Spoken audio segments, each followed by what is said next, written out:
Bonjour, une passagère suspendue de tous les vols de Camerco. Cette décision est du directeur général de la compagnie aérienne du Cameroun. Dans une note de service signée en fin de semaine dernière, Ernest Dikoum accuse cette dame d'avoir endommagé et surtout photographié le siège d'un avion lors d'un vol à destination de Garoua. Cette suspension fortement relayée sur les réseaux sociaux est jugée inopportune par de nombreux Camerounais.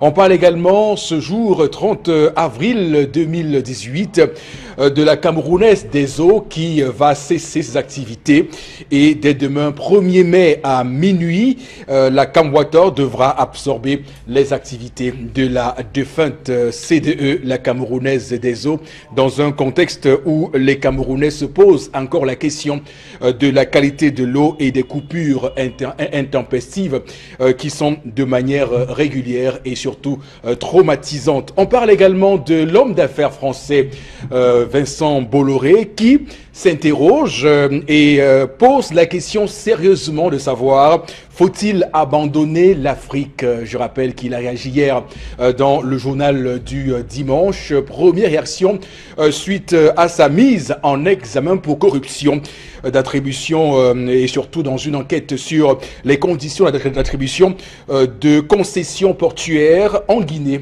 et au Togo. Voilà la santé de l'Afrique et du Cameroun telle qu'on vous la dépeint ce matin sur Equinox Télévision. Madame, Monsieur, bienvenue à vous, mais surtout bon début de semaine, 30 avril, dernier jour du mois d'avril, qui va nous conduire au 1er mai, fête du travail. Donc à tous les travailleurs, on vous souhaite une très très bonne fête par anticipation. On va installer le panel tout de suite avec vous. D'abord, Charlamel Batchou, je vous dis bonjour et bon début de semaine, monsieur. Bonjour, monsieur Eric Fopoussi Negou. Bonjour à tous les téléspectateurs. Le département d'État américain a consacré 39 pages où il peint en noir le Cameroun dans son dernier rapport sur la situation des droits humains dans le monde. Torture, enlèvement, séquestration, existence de centres militaires secrets, tout cela pour le Cameroun, c'est trop fort. Le Cameroun tel qu'il se porte aussi sur la peinture, mais également le pinceau aiguisé et surtout avisé de Charlamel dans une trentaine de minutes maintenant dans sa colère. C'est une chronique à ne surtout pas rater au cœur du Zénith. Sur ce plateau également, Florazé, bonjour, bon début de semaine, bienvenue sur le plateau madame. Merci Eric Fofoussi, bonjour à vous. Bonjour à Charles Lamel, un bonbon qui a tendance ainsi qu'à tous les téléspectateurs. Et puis comme vous le savez, lorsqu'il sera 11h passé de 6 minutes, nous allons revenir avec le buzz, en tout cas avec l'information qui fait le buzz sur la toile et remonter aussi avec les commentaires des internautes liés à ces différentes informations qui touchent un petit peu plus la population aussi. Et donc, Florazé qui va également relayer pour vous, madame, messieurs, vos différentes réactions. Ensuite, au sujet que nous mettrons sur la table ce lundi matin. Boro Bengan également sur ce plateau. Bonjour et bienvenue. Bonjour, monsieur Fopoussi Negou. Bonjour à vous, chers téléspectateurs. Moi, je salue les autorités camerounaises, au premier rang desquelles le chef de l'État. On leur avait dit qu'on ne privatisait pas le secteur énergétique. Ils ont bouché les oreilles. Aujourd'hui, ils veulent nous montrer que le fait pour la CDE de revenir à Camwater, c'est une bonne chose. C'est faux. Revenez avec la SNEC. Revenez avec la SNEC et à la Sonel. Ce qui s'est fait là, c'est du folklore. C'est la navigation à vue. Ayez le courage de reprendre tout à zéro. Merci. Voilà, c'est clair que la question de la qualité de l'eau et des coupures intempestives traumatise toujours les populations. On va, madame, messieurs, lancer cette émission ce matin avec l'histoire du jour qui est contée par Tendance Cogne, la voyageuse. Bonjour et bon début de semaine. Bonjour Eric, bonjour encore à tous ceux qui nous regardent du côté des Bilonguais. Je vais faire coucou à madame Nenka Marie-Madeleine Mamado. Mon histoire du jour, ce n'est pas le titre d'un film. Incroyable, mais pourtant vrai. Un manguier sème le désordre. Non, Un manguier sème la terreur à Bilongue, à côté de Chimami Awa. La terreur. Ça se dit en français, maman. Oui, mais un manguier fait la terreur comment? Un manguier ne marche pas. Il terrorise les gens comme Un manguier terrorise toute une mini-cité. S'il y a les fantômes là-bas, comme on appelle, je peux aller. Bon, moi, c'est un manguier hanté. Voilà, si c'est hanté, je peux aller là-bas. Il faut bien qu'on suce les mangues. J'aime ça comme la sorcellerie. Comme tu arrives à Bilongue, voici chez Mamie Awa, Maman Djomgwan Awa, tu traverses comme ça, il y a un manguier. Et comme où il y a le manguier là, il y a une grande, c'est dans la cour. La cour là, il y a les locataires. Le bailleur les a terrorisés, parce qu'il a donné le préavis à ses locataires que non. Vous ne peut pas moi avoir le manguier, je ne suis moi jamais les mangues. Très bien. Donc chaque fois quand les mangues tombent, quand les locataires l'ont récupéré, le bailleur dit que mais, qu'est-ce que c'est que ça? Qu'est-ce qu'il y a que j'ai mon manguier? Je n'arrive même pas à sucer une mangue. Ah, d'accord. Donc il dit qu'aujourd'hui là, les locataires vont libérer la maison. Donc il a donné le préavis à tous les locataires et demain, il va aller prendre une convocation pour leur donner. Que moi, quand donc, il y a une mangue qui est tombée hier, Flora. Le bailleur voulait partir par... Il y a un locataire qui s'est précipité. Il allait récupérer la mangue. Le bailleur dit que, oh, sorcellerie. C'est quoi? Mon manguier, maman, vous avez planté la mangue ici. C'est même que... C'est quelle sorcellerie, ça? Donc, je vais avoir un manguier, je ne dois jamais sucer mes mangues. Comme c'est là, vous n'êtes pas venu louer le manguier ici. Vous êtes venu louer la maison. Les mangues qui tombent, ce sont mes mangues. Les locataires se sont opposés. Une autre femme locataire dit que c'est moi qui balaie. Le type a dit qu'il ne gère pas les détails, qui va seulement leur donner le préavis. Et ils vont libérer. Je n'ai pas le pour dire, vous croyez que c'est les blagues. J'ai dit qu'il a dit à tous ces locataires que libérer. Il ne veut pas moi les mots de tête. Un manguier qui est là depuis des années, vous venez, la saison de mangue, n'aime pas goûter une mangue. Parce que vous voulez montrer quoi? Je parle de tuerie. Alors je vous dis vrai. Que quoi? Tu voulais dire non que quoi? Non, finis pas jusqu'au bout de tes pensées. Non, il exagère un peu quand même. Mais quand le manguier, avant de produire les fruits, laisse tomber les feuilles de temps en temps, qui balaie la cour alors? Il dit qu'il ne veut pas gérer les détails. Il exagère quand même un peu. Donc il a le préavis qu'il a donné à ses locataires. Je m'arrête là, Eric. Oui. Et ce genre de débat, tu arrives quelque part, il y a un manguier, les mangues tombent, mais tu ne peux pas ramasser parce que le bailleur a mis les cales. Au point où il vous donne les préavis pour ça. Oui. Regardez comment les gens peuvent mourir même pour les choses que vous croyez que ça ne peut pas être important. Alors que c'est vraiment important pour lui. Eric, je te passe la parole, cause avec tes téléspectateurs. Bien sûr, sur Equinox Télévision, on fait de la télé, madame, monsieur, ce matin, sur cette question de la vie en communauté, mais également sur cette réaction de ce bailleur qui semble très engagé et déterminé à faire appliquer ses désirs, ses desiderata, donc ceux de ne surtout pas accepter que ses locataires bénéficient, du moins jouissent, puisqu'on parle de la jouissance d'un bien, on parle également de la propriété, on parle de l'usus, le fructus, de la jouissance d'un bien qu'on a. Alors, d'abord, j'aimerais quand même faire une projection sur ce qui se passait quand on était encore plus jeune. Je me souviens, en Konsamba, à l'époque, quand nous allions faire des promenades dans les champs et qu'on était souvent amenés à aller cueillir 2-3 mangues ici et là. Oui, ça nous est arrivé aussi, tendance. Et donc, on voyait des gens qui mettaient des gros fétiches pour vous empêcher de mettre le grappin sur leurs fruits. Bon, il y avait des hypothèses qu'on évoquait. On disait, si vous touchez la mangue, vous allez caler poster tout de suite. Vous n'allez pas bouger. Et donc, personne n'osait vérifier. Je pense que ce bailleur-là pourrait essayer ça. Pour voir. Un peu fétiché. Oui, il fétiche pour voir ce qui va se passer. Oui, il lance les abeilles là-bas. Pourquoi pas? Alors, je commence par vous, Boro Bengan, sur la vie en communauté. Est-ce que cette réaction du bailleur, pour vous, dénote et démontre que l'individualisme qui a cours en ce moment tend désormais à devenir une règle? C'est plus que l'individualisme, c'est de la méchanceté, c'est de la méchanceté. Oui. Et ce bailleur-là, comme vous, peut-être il n'a pas vécu. Comme vous, il ne connaît pas les règles qui régissent notre environnement, y compris même de son clan, je ne sait pas où il vient. D'abord, il est interdit de couper un arbre fruitier. à moins que vous ne vouliez construire une maison et que cet arbre peut endommager la maison ou la toiture. L'arbre fruitier, c'est pour tout le monde. Et j'ai posé la question à Tendance tout à l'heure, qui balaie la cour? Lui, voilà, les locataires balaient, mais ne peuvent pas sucer de mangue.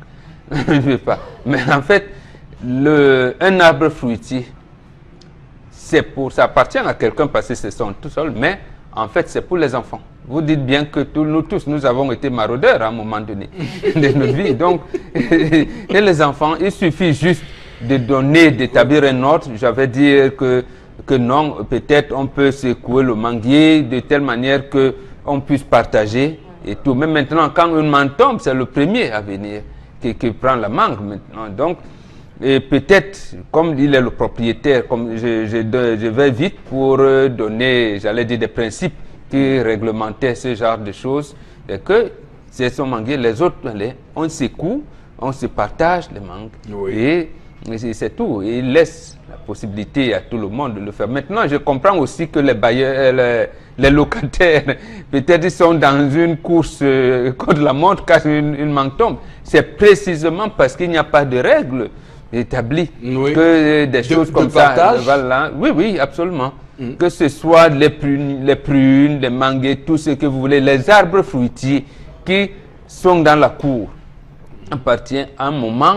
Bon, il y en a quand le fruit est mûr, il tombe. Le premier venu peut ramasser. Maintenant, mais on laisse mûrir beaucoup de fruits, l'essentiel de fruits, pour qu'on cueille un grand nombre et que tous les gens qui balayent la cour se les partagent, se nourrissent. Voilà. Mais est-ce que, justement, ce n'est pas là où se pose le problème? Parce que le bailleur peut avoir des plans sur cet arbre fruitier, étant entendu qu'il a été à l'origine de cet arbre-là, il a dû consentir des sacrifices, et il se dit que c'est le moment pour lui de pouvoir fructifier ça et de vendre. Parce que les mangues, désormais, ça coûte cher à Douala. À ce moment-là, ça devient... Voilà, il le dit à ses locataires. Et à ce moment-là, en le disant, ça ne s'arrête pas là. Il doit veiller que ce soit lui, le bailleur, qui vient balayer la cour. Parce qu'avant de produire les fruits, il y a quand même les feuilles qui tombent chaque fois. Donc la mangue, l'arbre salit la cour. Et qui s'occupe de la propriété de la cour? Si c'est lui le bailleur, je comprends, mais dans ce cas, ce n'est pas lui. C'est bien ces locataires qui balaient la cour. D'accord. Et à ce moment, même s'il a, j'allais dire, des visées, veut vendre les mangues, et si le manguier a produit beaucoup, et toutes les mangues ne mûrissent pas au même moment. On laisse une quantité, on vient un soir, un matin, je ne sais pas quand, on secoue, on cueille les mangues, et il prend la quantité qui lui revient et distribue aux autres. Mais est-ce qu'il n'y a pas un comportement aussi irresponsable de la part de ceux qui ne s'occupent qu'à jouir d'un bien? Parce que il me souvient avec mon papa, lorsque on essayait de bénéficier d'un fruit, je prends le cas de l'avocat par exemple, papa faisait tout pour nous dire qu'il fallait qu'on ait à l'esprit qu'on peut perpétuer cet avocat-là en le faisant repousser ailleurs, par exemple. Absolument. Mais sauf que désormais, il n'y a plus cette conscience des gens. Les gens sont dans la jouissance et pas dans la perpétuation de ces arbres fruitiers-là. Non, il y a deux choses que vous relevez là. Oui. La première, effectivement, la perpétuation. Nous, on perpétue les fruits. À partir de la canne à sucre jusqu'à, je ne sais pas moi, l'arbre le plus, j'allais dire, le plus valeureux de la maison. On doit perpétuer. C'est pour ça que même si vous prenez les mêmes mangues, vous allez au champ, on ne jette pas les noyaux n'importe comment. On les plante. Si vous ne plantez pas directement, vous les entassez à un moment, de telle manière que quand ça va commencer à germer, vous les plantez. Il en est de même des prunes, de tout. D'accord. De tout. L'autre chose, ici nous sommes en ville, de la deuxième chose. Est-ce que l'espace consacré et l'espace de jouissance là en ville permet de produire, je vais dire, voilà, de fructifier ce que vous avez dit.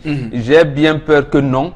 Donc ici en ville, on va sucer les mangues et on va jeter les noyaux, on ne pourra pas les planter. Là maintenant, si le bailleur qui a son terrain pense qu'il peut planter, bon là, ça veut dire qu'il a réservé un espace où on peut planter les arbres et on continue donc à planter. Et là, il met un peu de l'ordre, de discipline. Mais le fruit en Afrique, allez dans mon village partout en Afrique, que ce soit en Côte d'Ivoire, en Afrique du Sud, on mettait même les bananes, on accroche ça, on met même une calebasse d'eau à côté, on met de tout. Oui, vous venez voir même les mangues là, on les met soit on les pose sur les étals, on les met dans un panier à côté pour les passants. Oui. Toutes sortes de C'est un fruits, on bien les commun. met. Mais c'est ça, hein, chez nous en Afrique, c'était... Et l'autre chose que vous avez dit là, Oui. non, le fétichisme dont vous faites allusion. Oui, non, bon. quand on sait que les enfants vont parler, en réalité, on les effraie, on ne met rien. Oui, parce Et qu'on puis, avait c'est peur. oui, absolument. C'est que pour vous amener aussi à dire, non, papa, je veux prendre la mangue là. Bon, en fait, c'était pour l'éducation de l'enfant. Oui. Il ne faut pas, puisque ça vous appartient, ayez donc aussi la politesse là, de dire maman ou papa qui est là ou le grand frère qui est là, non, est-ce qu'on peut sucer une orange là, est-ce qu'on peut prendre ça? Bon, il vous dit, les enfants, allez. Ou alors pour vous montrer qu'il y a des fétiches, il va dire non, attendez, je vais cueillir moi-même. Mais de toutes les manières, on voulait vous amener. Non, mais c'était vraiment très effrayant.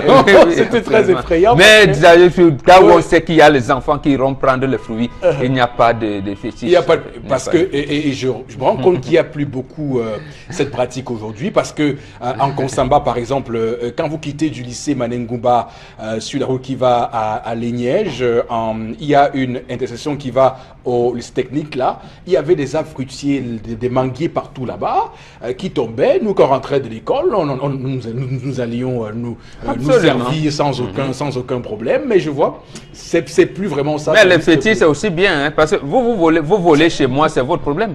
Je peux laisser ma maison ouverte pendant une mois. Si vous venez voler, c'est votre problème. Voilà. Donc oui, mais c'est pour des cas spécifiques. Alors, Charles Hamel, pour ce bailleur qui semble ne pas vouloir ou ne plus vouloir faire bénéficier ces mangues à ses locataires, qu'est-ce que vous dites? Ouais, c'est un égoïste, un égocentrique, atteint d'une maladie même à la limite très poussée. Pourquoi? D'après les écrits et l'oralité bantou, ce qui appartient à l'homme est ce qui est enfoui dans le sol. C'est ce qui est enfoui dans le sol qui vous appartient. Tout ce qui est suspendu et sorti de terre appartient à Dieu. Ça, c'est dans l'oralité, c'est prescrit dans les gènes de tous les bantous. Tout ce qui sort appartient à Dieu. Qui est suspendu entre la terre et le ciel appartient à Dieu. Tout ce qui est enfoui dans le sol vous appartient. Et là, même encore, cela ne vous appartient pas parce que vous le discutez avec les animaux. Bien, je comprends votre rire. Il faut dire qu'il y a 4 personnes qui ont de la valeur aux yeux des bantous. Oui. Le voyageur, Mbobok a parlé du passant tout à l'heure, c'est le voyageur. La veuve, l'orphelin et le démuni. Voilà les 4 personnes qui ont de la valeur aux yeux du bantou. Le voyageur, la veuve, l'orphelin et le démuni. Non, tu veux dire qu'ils méritent une attention Oui, c'est dit qu'ils ont de la valeur. Oui, quand je parle de valeur, mais qui ont une attention particulière. Oui, si vous voulez, Mbobok. Oui, tout à fait. À côté d'eux s'ajoute le verbe. Contrairement à la christianisée Florazé, qui met tout au fond. L'Afrique connaissait le verbe. Vous ne pouvez couper un arbre fruitier sans avoir pris la peine de frapper des deux côtés de l'arbre avec les revers de la machette. Vous parlez à l'arbre. On ne taille pas un arbre, on ne se lève pas un matin, on dit je vais couper. Non, on prépare l'arbre. Parce que c'est une vie. Et ça encore, c'est bantou. Lorsque vous venez couper un fruit, vous dites j'ai faim, je prends juste pour manger. Vous grimpez, même s'il y a les fétiches, vous grimpez, vous enlevez 2, 3, vous sucez et vous partez. C'est l'esprit de destruction qui met directement en marche les fétiches. J'ai faim, je passe, j'ai vu les prunes, j'enlève les prunes. Ça appartient à Dieu, ça ne vous appartient pas. J'ai faim, je passe, je vois le maïs, j'enlève, j'allume le feu là, je brûle là, je mange, je m'en vais. Je suis le voyageur, j'ai faim. Je ne détruis pas. Sans conséquence. Je n'entre sans conséquence. Je n'entre pas dans votre chambre avec un gros sac mangeant. Je rafle tout, je pars. Et même là, je lance un défi à quiconque, même les industriels. Vous ne pouvez pas vous raconter tout votre champ. Les oiseaux vont piquer. Le passant va prendre. La veuve va enlever 2. Vous ne pouvez pas. Même ceux qui sont les plantations de bananes, personne ne peut récolter tout son champ. Impossible. Dieu est merveilleux à ce niveau. Et c'est là que je bénis nos ancêtres. Dans ce bailleur...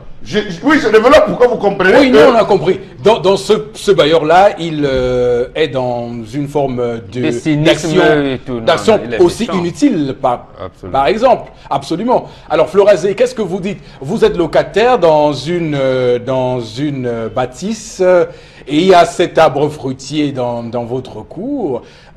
Vous allez vous servir?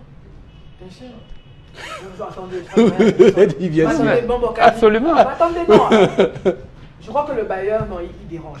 Il devrait plutôt se concentrer sur des questions importantes. Est-ce que les locataires sont à l'aise? Est-ce qu'ils ont des toilettes en bonne et due forme, etc. Vraiment, en tant qu'Africaine camerounaise, moi j'ai maraudé. Je suis souvent allée chez les voisins pour prendre 1, 2 mangues, 3 mangues.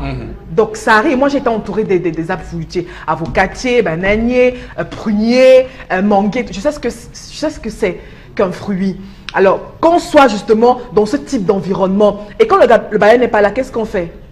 Par exemple, donc on attend qu'ils viennent pour sucer une mangue. Non, non, vraiment, c'est de la méchanceté. Je ne sais pas dans quel environnement il a évolué pour justement avoir ce type de rapport. Parce que, à moins qu'il ait justement une vision de commercialisation, là, comme Bombok l'a dit, il peut établir des règles avec l'ensemble de ses, ses locataires. Non, mais c'est ce qu'il a fait. Oui, peut-être, non, avec l'ensemble de ses locataires. Ça veut dire quoi? Moi, j'avais des voisins. C'est-à-dire, pour éviter que les enfants viennent marauder et à travers, il y avait des jours spécifiés, ouais, des personnes indiquées qui grimpaient, qui secouaient, et puis maintenant prenaient les mangues, on partageait tout droit. Il y avait vraiment des périodes bien déterminées. Donc ça fait que, voilà, donc ça fait que vous n'avez plus cette motivation à aller prendre à tort et à travers et tout, parce que vous savez qu'il y a quand même des périodes bien déterminées. Donc, alors, si justement ce bailleur a cette envie peut-être de commercialiser, par exemple, les temps sont durs. Et les mangues aujourd'hui, c'est la période, les gens en veulent, c'est en même temps. Ça coûte aussi cher. Oui, vous avez 5 mangues à 500 francs, hein, ou 6 mangues à 1000 francs. Donc, ça passe, le marché, il est bon. Donc maintenant, il devrait... non, nourrir son homme. Donc, il peut s'entendre avec eux. Maintenant, je ne suis pas très d'accord avec Charles Hamel quand il dit qu'il faut... C'est l'histoire des fétiches, des bâtons qu'on mettait dans les champs, etc. C'était justement pour éviter que les petits je ne veux pas dire bandits, mais que des personnes intruses entrent dans le champ et justement se servent et travers. C'était pas que également pour les êtres humains, mais aussi pour les autres. Les grands-parents m'ont toujours dit que quand on avait ce type de personnage qu'on avait avec les épouvantails pour chasser les oiseaux, oui, non. Je ne confonds pas, Florence. Non, je sais. Je dis que pour nous, quand on était gosses, on confondait justement ça à des fétiches, à des petits sorciers et tout. Donc enfin, ça permettait aussi aux êtres humains de se méfier en fait. Donc je crois qu'entrer dans une propriété qui ne nous appartient pas parce que vous avez faim ou je crois qu'on peut quand même demander parce qu'il y a également des personnes qui sont dans un cadre bien précis, bien déterminé avec des arbres fruitiers à l'intérieur. Donc je crois qu'il faut quand même prendre la peine de demander avant de se servir, au lieu justement de passer par des... Je pense que je suis sur votre ligne ce matin, Florazé, parce que je l'ai dit quand même, c'est quand même un arbre fruitier qui appartient à quelqu'un. Ça ne vous appartient pas. Non, ça ne vous appartient pas. On peut dire aussi qu'il y a un processus d'éducation. Ça appartient à tout le monde, s'il vous plaît. Vous ne pouvez pas nous faire réinventer l'histoire. Ça ne vous appartient pas. Vous l'avez dit. Même si c'est mitoyen, même si ça pousse sur vous et ça tombe, ça ne vous appartient pas. Je vous dis que je suis la chez preuve, moi. c'est pas lui qui balaie. Qui balaie, ça ne vous appartient pas. Je vous dis que je suis chez moi. Mes enfants vont cueillir ces mangues-là, je les sanctionne. Mais oui, ça ne vous appartient pas. Mais les mangues tombent. Oui. Les mangues est tombée. Ils sont pas montés. La mangue est tombée. Ils n'ont pas. Donc on va laisser ça pourrir parce que je crois que peut-être ce qu'il faut pour s'y veut dire. Vous avez votre concession à vous bien déterminée. Vous avez vos arbres fruitiers à l'intérieur. Que des personnes intruses de temps en temps entrent à votre insu pour utiliser le terme commun maraudou bien pour cueillir des mangues à votre insu. Ça aussi, ça, il faut réprimander les ça. blancs, non. Les enfants qui le font, généralement, on les gronde. Mais on sait qu'ils vont même revenir 30 minutes après. Mais on les gronde. En réalité, c'est pour éviter les risques de monter et tomber et se fracturer. Voilà. Je voulais préciser à Florazé que Florazé, vous n'avez jamais eu faim dans votre vie. La famille, non. Je le dis pour dire que la famille, permettez, enlever les expressions de voler. Enlever ces expressions. Encore à côté de ces expressions, on voit tout ce qui se passe dans la société avec comment on appelle ça? Ce sont vos expressions. Ce sont vos expressions. Où on tue quelqu'un parce qu'il a volé un bout de pain pour manger. Ça n'a jamais existé en Afrique. Ça, c'est de l'occidentalisation. Je dis qu'on n'a jamais tué quelqu'un en Afrique qui a volé pour manger. Mais c'est en Afrique qu'on moi je pense que Chalamel, pensez-vous sérieusement que ces locataires qui sucent et maraudent ces mangues-là, c'est parce qu'ils ont faim? Non, je ne suis pas à ce stade. Alors, moi, j'estime que pas la question. Le problème est tout ailleurs. Oui. Parce qu'une mangue qui tombe ne peut en aucun moment unique décimer tous les arbres fruitiers. Je crois qu'il y a certains qui usent des artifices qu'on connaît comme les bâtons. Ils lancent des bâtons. Il peut y avoir d'autres personnes qui utilisent des artifices qui ne sont pas bien, qui ont amené ce baillon. Mais si ce n'est que pour les mangues qui tombent, j'ai dit, si ce n'est que pour les mangues qui tombent, il est vraiment égocentrique et égoïste. Mais s'ils utilisent d'autres instruments pour avoir ces mangues, alors je dis non. Là, il est dans son droit. Ce sont les méthodes du maraudage.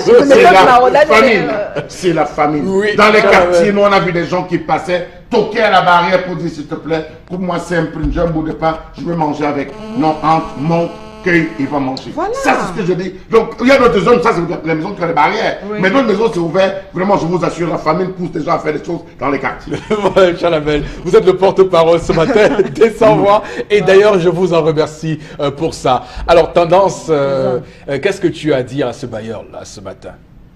Je lui donne raison. Vous avez semé le mangue là-bas, où c'est la mangue qui est plantée. Merci beaucoup. Vous avez planté la mangue là-bas, où c'est le... On plante le mangue, non, bon. On plante les mangues. Voilà. On ne sème pas les mangues, non, Eric? Non, on plante, oui. Vous n'avez pas planté un manguier là-bas. Vous ne savez pas pourquoi il a refusé. Parfois, c'est pour votre bien. Non, mais il doit expliquer. Il a dit qu'il ne veut pas. Voilà qui vous a donné le préavis libéré. Qui paie? C'est vous qui allez perdre. Si je vois quelque chose, c'est qu'en touchant telle chose, ça va te nuire. Mieux j'évite. Bien sûr. Oui, mieux j'évite, moi, parce que le dossier est tellement mauvais maintenant que nous ne sommes plus à l'époque de l'Antiquité où on pouvait dire que non, la vie était simple. Il sait pourquoi il ne veut pas qu'on goûte au mangue là.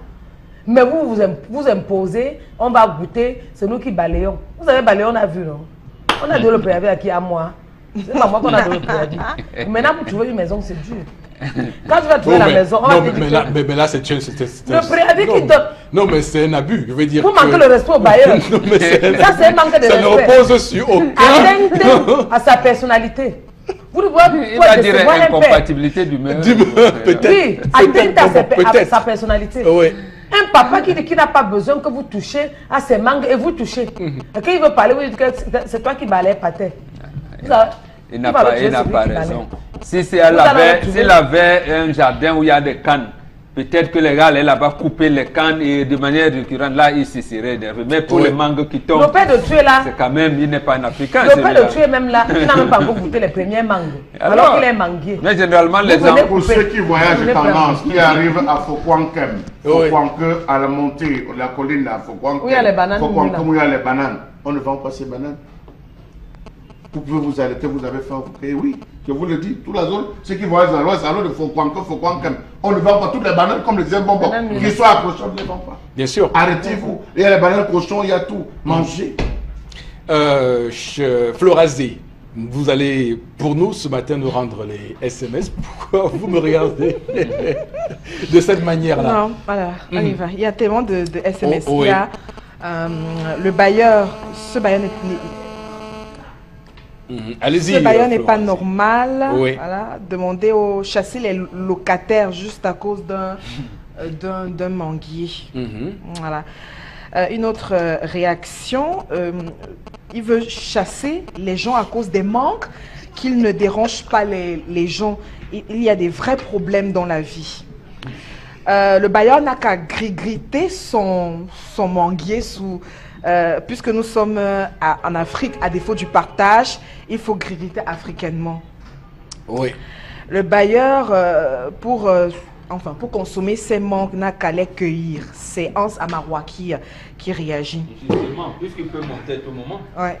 Mais il défend même de ramasser les mangues qui tombent, puisqu'il peut monter, secouer, comme l'a dit Flora tout à l'heure. Bon, je pense que mon hypothèse, c'est qu'il a dû vivre une situation d'abus. Peut-être qu'il y a eu un jour, il a voulu consommer les mangues, il s'est rendu compte qu'il n'avait plus. Mais tu laisses, ça ne t'appartient pas. Maintenant, si en jetant, je ne sais pas, les cailloux et tout, ça a percé la toiture, bon, on peut s'irriter. On peut s'irriter. Monsieur Fopoussi, mettez dans l'esprit des téléspectateurs que ce qui est suspendu entre le ciel et la terre ne vous appartient pas.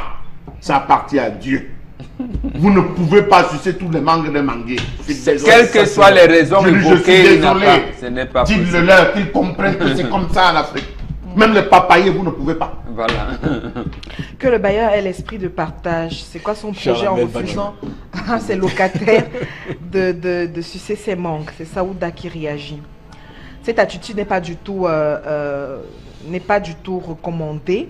Donc le bailleur, il faut savoir partager. Qu'est-ce qu'il fera avec toutes ces mangues? Et il faut même préciser, qu'à certains endroits, là où quand vous partez même pour cueillir, c'est là où le bailleur, le propriétaire profitait pour dire que bon, vous voulez cueillir, oui, prenez le balai là-bas, vous balayez là-bas, vous nettoyez, puisez-moi de l'eau. Vous pouvez puiser l'eau, on vient puiser, et donc on monter avec. Il vous dit ne lancez pas les pierres, montez. C'est ça l'Afrique. Montez, c'est cool. Oui, mais c'est ça l'Afrique, mais il faut comprendre aussi que les gens peuvent à un moment donné se retrouver butés. Alors, je prends un exemple.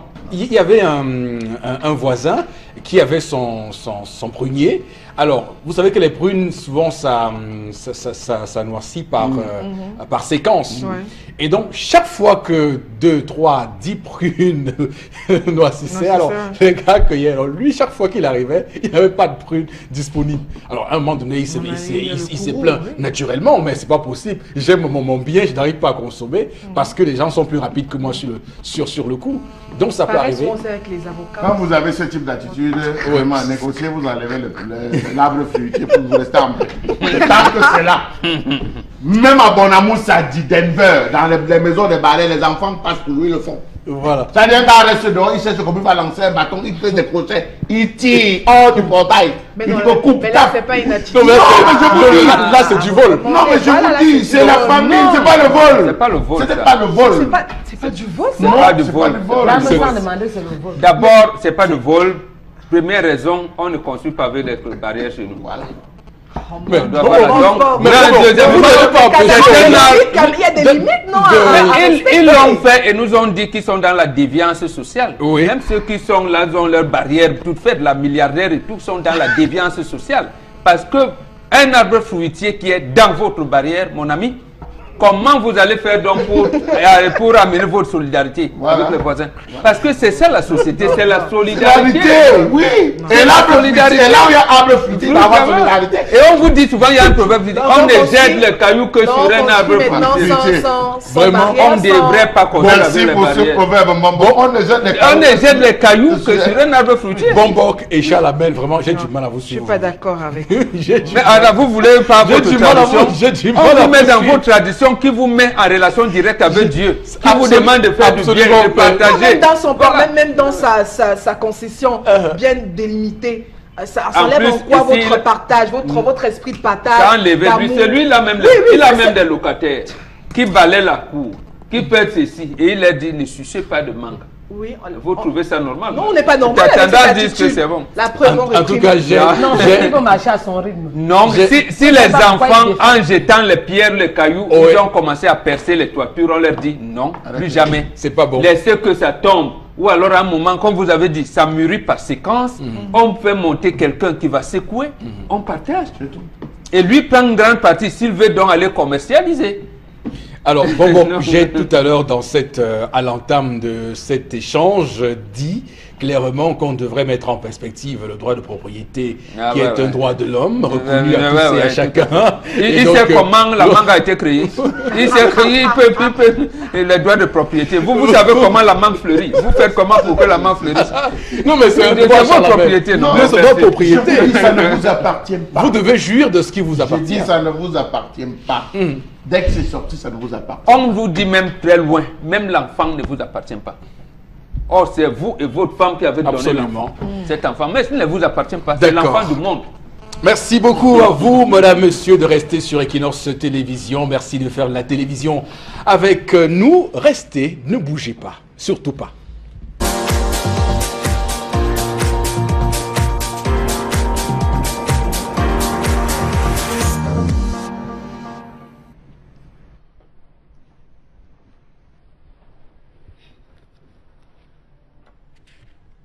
Je m'interroge ce jour sur la question de l'orientation scolaire au Cameroun.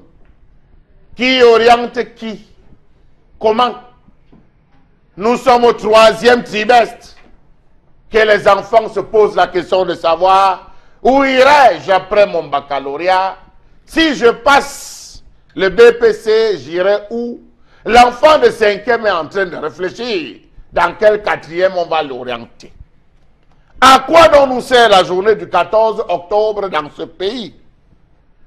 Peut-on ou doit-on faire confiance aux stratégies d'orientation scolaire mises en place par le gouvernement camerounais? Je m'interroge. Peut-on faire confiance à nos conseillers d'orientation scolaire au Cameroun? Encore un point d'interrogation. Peut-on dire, sans aucun risque de se tromper, que les jeunes scolarisés sont à la fois instruits et éduqués? Peut-on dire que les encadreurs de nos jeunes enfants soient des modèles par leur comportement? Déjà 24 ans d'existence et cette discipline d'orientation scolaire n'arrive toujours pas à résoudre les dérives dans les collèges et lycées. Comment comprendre le fait que depuis l'introduction des cours d'orientation dans les lycées en 1994, le taux de dérive ne cesse d'aller grandissant, comme pour démontrer que ces cours ne sont pas un remède miracle? Comment comprendre le fait que l'orientation scolaire pratiquée au Cameroun déboussole très souvent les élèves? Comment comprendre le fait que même les conseillers d'orientation scolaire cherchent encore à s'affirmer face aux marginalisations dont ils sont constamment victimes de la part de leurs autres collègues? Comment comprendre l'insuffisance, mieux le manque criard de personnel dédié à l'orientation scolaire au Cameroun? Savez-vous qu'il existe seulement 5 conseillers d'orientation affectés au service d'environ 6300 élèves au lycée Leclerc de Yaoundé? Calculez. 5 conseillers d'orientation scolaire pour 6300 élèves au lycée Leclerc de Yaoundé. Ça fait combien? Comment comprendre le fait que les conseillers d'orientation soient généralement accusés d'induire les élèves à faire un mauvais choix? Comment conseiller ou comment bien conseiller, bien sélectionner les jeunes pour qu'ils puissent s'intégrer dans des apprentissages professionnels où leurs chances de réussite seront maximales? Savez-vous que du point de vue humain, presque tous les opérateurs, psychotechniciens ont déserté les rangs, ainsi que les psychologues, les enseignants et les conseillers d'orientation formés en France dans les instituts de formation des conseillers d'orientation? Savez-vous qu'ils ont tous fui? Savez-vous que tous ceux qui ont bénéficié des bourses de l'État du Cameroun depuis la mise sur pied des plans d'orientation ont disparu parce qu'ils ne se retrouvaient pas? Savez-vous que près de 1105 conseillers d'orientation sortis de l'école normale supérieure de Yaoundé sont en service dans différents départements ministériels du Cameroun? 1105, chiffre exact, vérifié. Savez-vous que sur le plan technique, les contenus des supports d'information portant sur les principes d'orientation scolaire sont obsolètes? Savez-vous que les tests psychotechniques et les textes de connaissance n'ont pas été adaptés aux réalités nationales parce qu'importés de France par la mission française de coopération entre 1968 et 1982?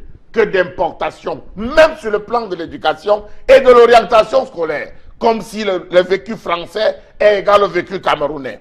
Savez-vous que sur le volet financier, les parents d'élèves financent l'orientation à travers les contributions exigibles des élèves de l'enseignement secondaire, aux côtés de quelques actions sporadiques du gouvernement? Savez-vous qu'à ce jour, la majeure partie des conseillers d'orientation ont engagé une course effrénée vers d'autres secteurs porteurs d'activités à la fois plus rémunérateurs et prestigieux, faute de garanties, de perspectives et de carrières assurées? Parce que vous avez eu 17 en français, on vous oriente en philosophie. Parce que vous avez eu 16 en géographie, on vous oriente en histoire. Est-ce que histoire et géographie, français et philosophie vont de pair? Je m'interroge et je vous interroge. Une chronique signée Charles Amel Bachou ce matin sur une question prégnante de l'éducation au Cameroun, celle de l'orientation scolaire, académique et professionnelle. On va surtout dire qu'au Cameroun, il y a une journée nationale consacrée à l'orientation scolaire en octobre.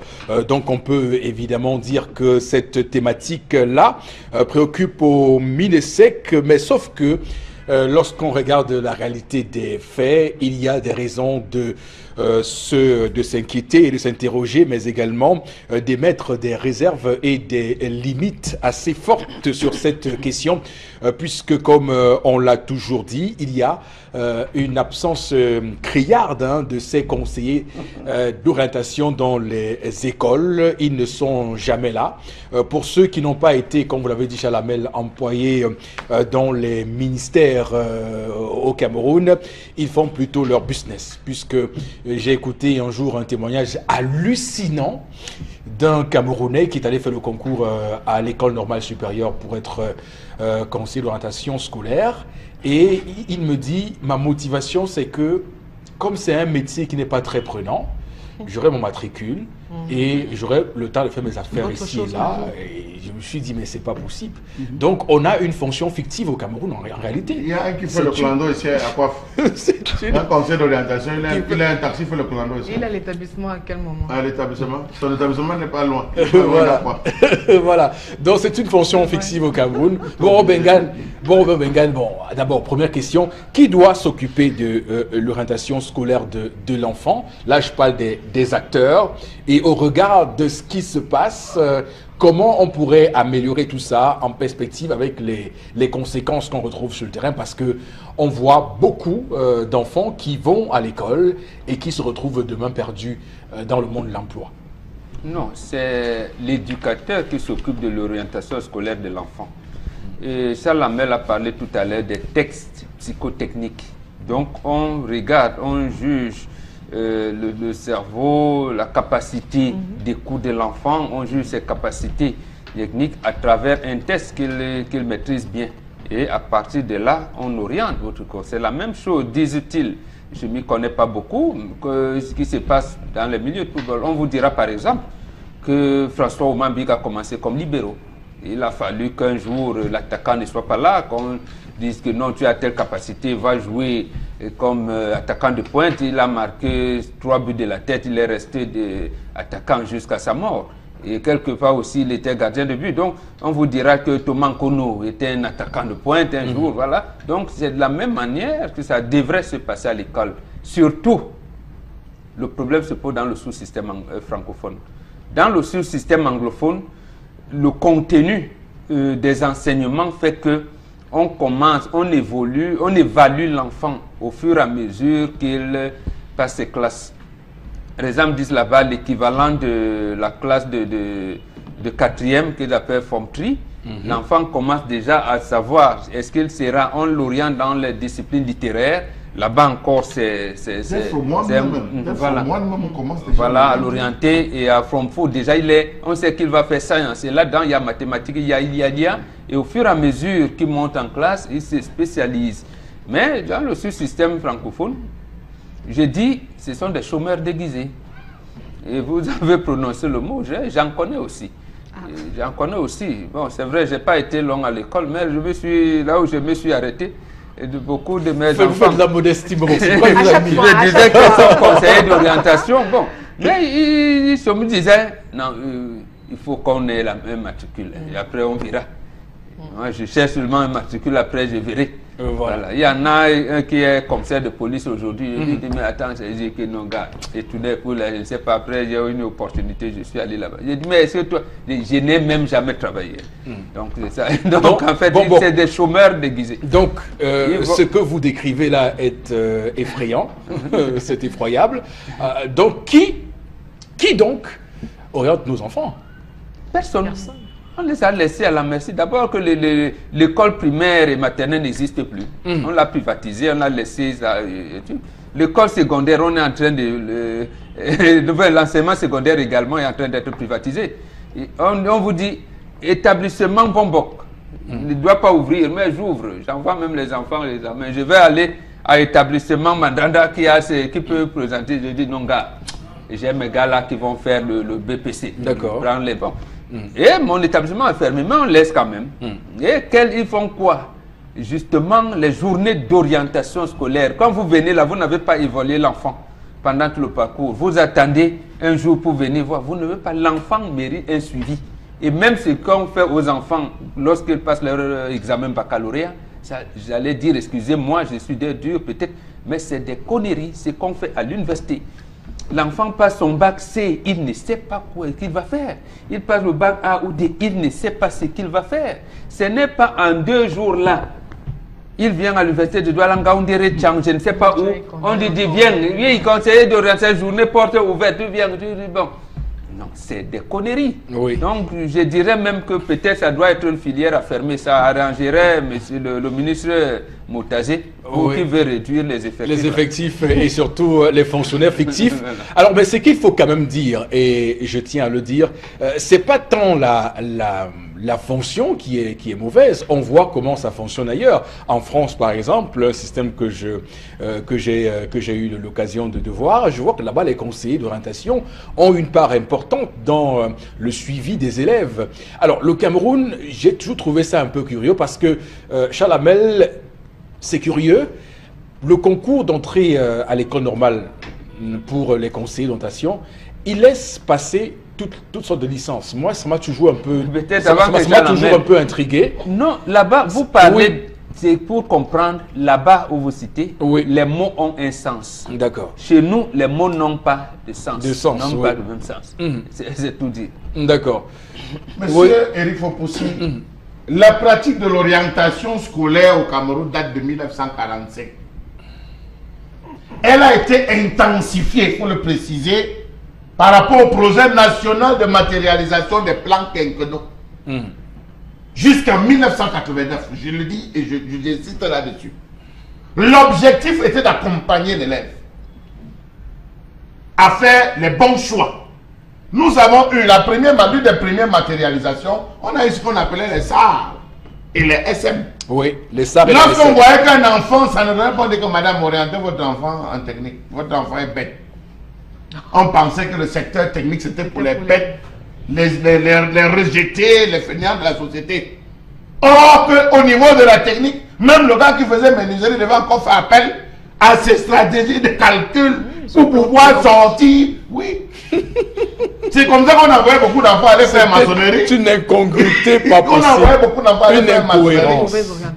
Et ça, et SM se sont créés. Voilà là où le principe d'orientation commence à être mis en place. On dit non, madame, vraiment, votre enfant, 2 fois il rate la norme. Envoyez-le.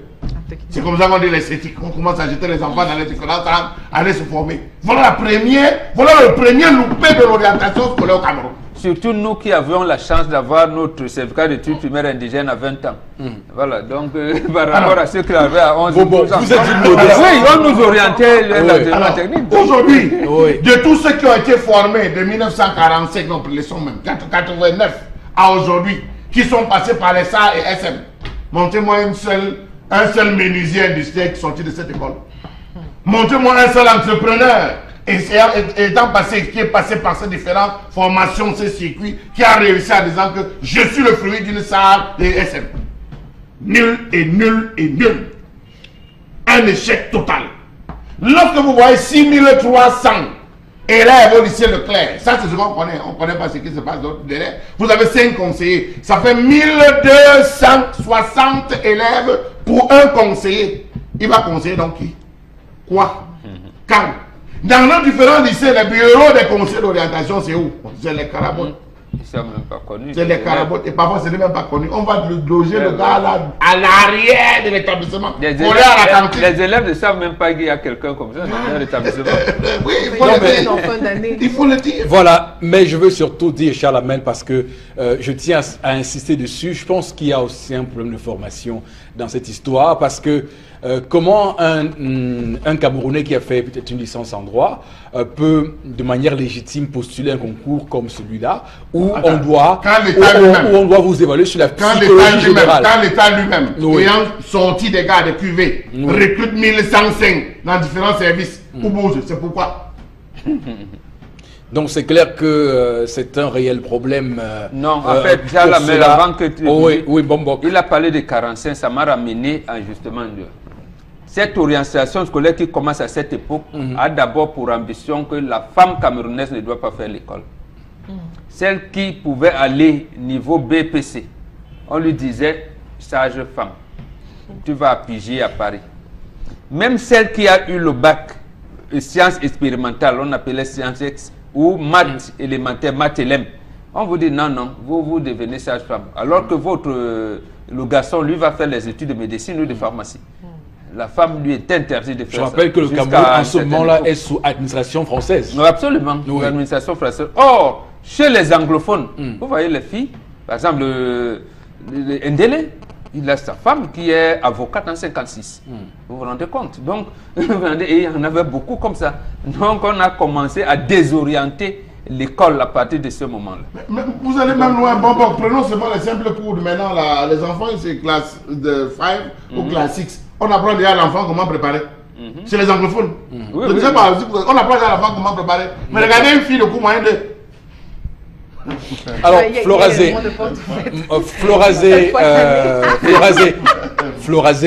je suis avec vous. Oui, restez avec moi, je vous en prie. Mais non, mais je peux quand même. Restez avec moi, je vous en prie. Oui. Alors, dites-moi votre expérience personnelle vis-à-vis de l'orientation scolaire. Oui, non, mais c'est du flop. Parce que c'est une question très importante que Chalamel met sur la table. Parce que justement, c'est à cette période, déjà pratiquement de fin d'année, que l'élève en classe de 3e, parce qu'il va aller, on passe déjà à la phase de spécification, c'est-à-dire qu'entre série A, C, D, c'est à ce moment que vous découvrez le visage, si votre conseil d'orientation est une femme ou un homme. Quand vous arrivez dans son bureau, oui. Alors, en premier trimestre, tu as eu combien de moyenne? Ta matière de base, c'est quoi? Ok, d'accord, tu iras en C. Mais des trois questions fondamentales. Mais c'est tout. Tu iras en C. Bon, tu as telle moyenne en tête, allez, tu iras en D, tu iras en A. Mais voilà donc l'orientation qu'on a aujourd'hui dans nos établissements scolaires. Sauf que Bobok a évoqué également un fait très important, les deux sous-systèmes. C'est-à-dire qu'on a de la rigueur de l'autre côté, de la rigueur, et on suit l'enfant dès la base. Moi, vous avez parlé d'encadrement. Qui encadre l'enfant? En principe, au-delà de la maîtresse ou du maître, on devrait avoir déjà le conseiller d'orientation là. Même en pré-maternelle, maternelle, ce que vous voulez. On accompagne. En principe, dans le système de l'éducation de base, on arrive dans les écoles maternelles et autres, on devrait déjà avoir des petites aptitudes. Je devrais déjà savoir, alors mon petit garçon de 5 ans, hein, est-ce qu'il a bien articulé? Est-ce qu'il est très fort est-ce qu'il réussit à faire des calculs? Est-ce que grâce au conseiller d'orientation, qui est là justement pour guider l'enfant? Mais sauf que c'est pas ça. Je vous dis que c'est à partir de 3e et de seconde. On est déjà au secondaire où l'élève commence à être confronté justement à un certain choix de vie par rapport à son évolution académique. D'accord. C'est un problème. Tendance également, je pense que ton conseiller d'orientation... Non, tendance à dire qu'elle veut que son enfant soit médecin. C'est elle-même qui a dit ça. Maintenant, est-ce que là-bas à l'école, on lui confirme que l'enfant sera médecin ou ingénieur? Non, mais sur quelle base elle va le dire? Non, elle veut que son enfant soit médecin. Mais il faut bien que mon enfant soit mon gynécologue. Donc, il doit être mon tout.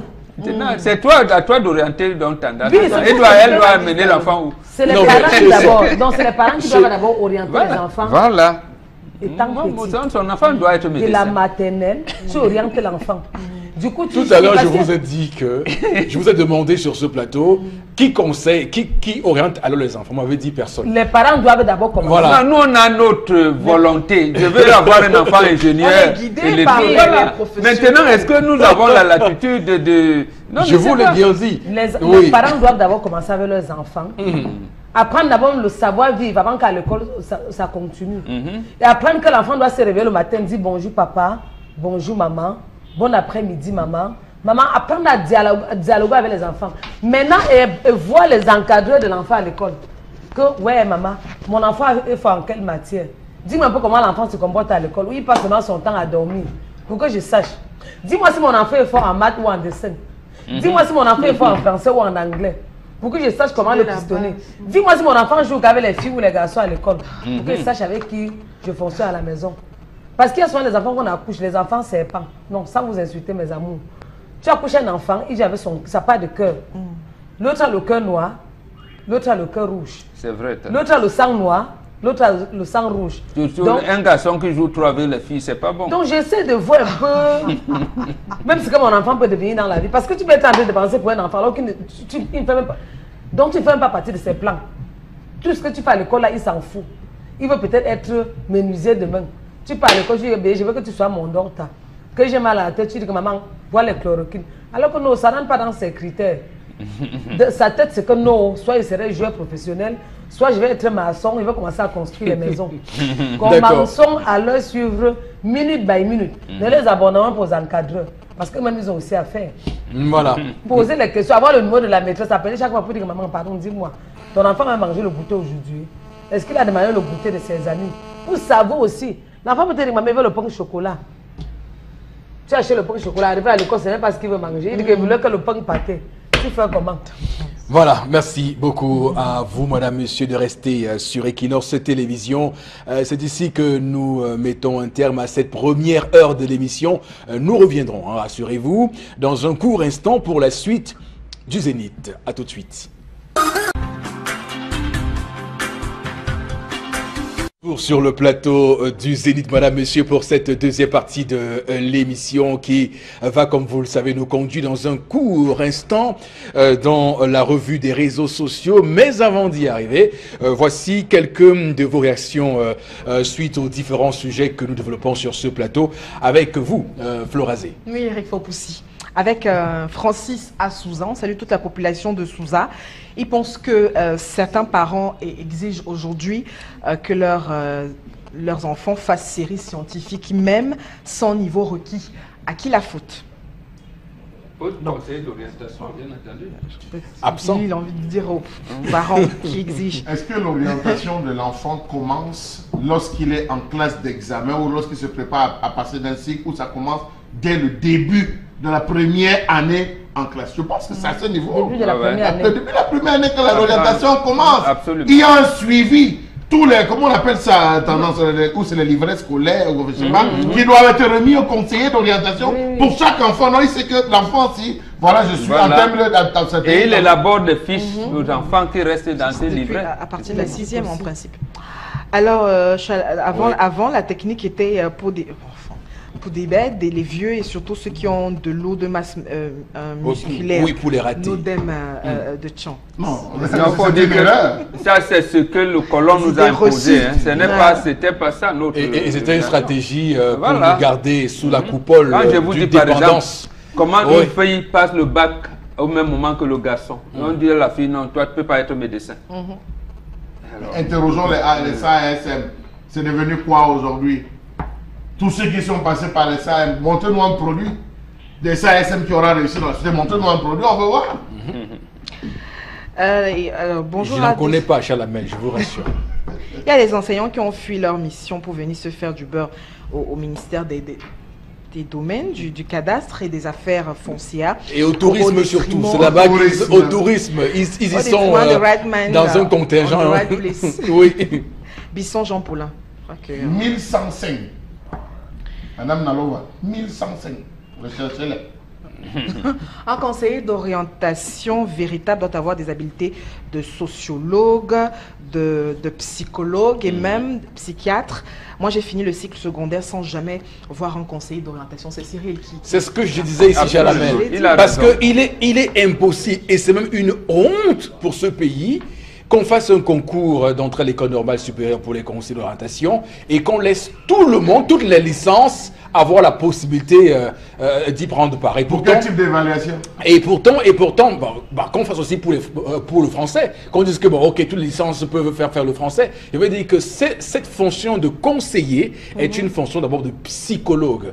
On doit évaluer les facultés cognitives de l'enfant de fond en comble. C'est-à-dire que savoir comment lui réfléchit, quel est son processus mental, c'est important pour savoir il est apte à faire ci, il est inapte à faire ça. Et c'est ce qui permet donc au conseil de vous dire, vous êtes bon pour les séries scientifiques, vous c'est pour la littérature, et ainsi de suite. Et avec ça, nous aurons un pays, demain ça fait du travail, on aura un pays où on aurait peut-être aussi un peu moins de chômeurs, parce que lorsque vous recrutez dans les entreprises, ils le disent le plus souvent, un étudiant camerounais, vous lui dites que, mais attends, qu'est-ce que vous savez faire? Ils ne savent rien faire. Parce que l'école a été pour eux un passage théorique moins pratique. Ouais. Voilà.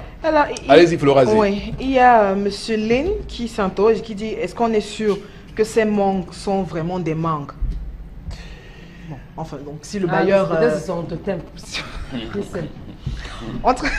Au Cameroun, on travaille pas contrainte, je sais pas. Bon, est-ce que dans la spiritualité, parce que je ne peux pas laisser passer ça.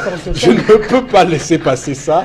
Bon, puisque vous êtes spécialiste dans la question sur ce plateau, permettez-nous de savoir, est-ce qu'en Afrique, il est possible d'avoir pour plante un totem? Je veux juste savoir.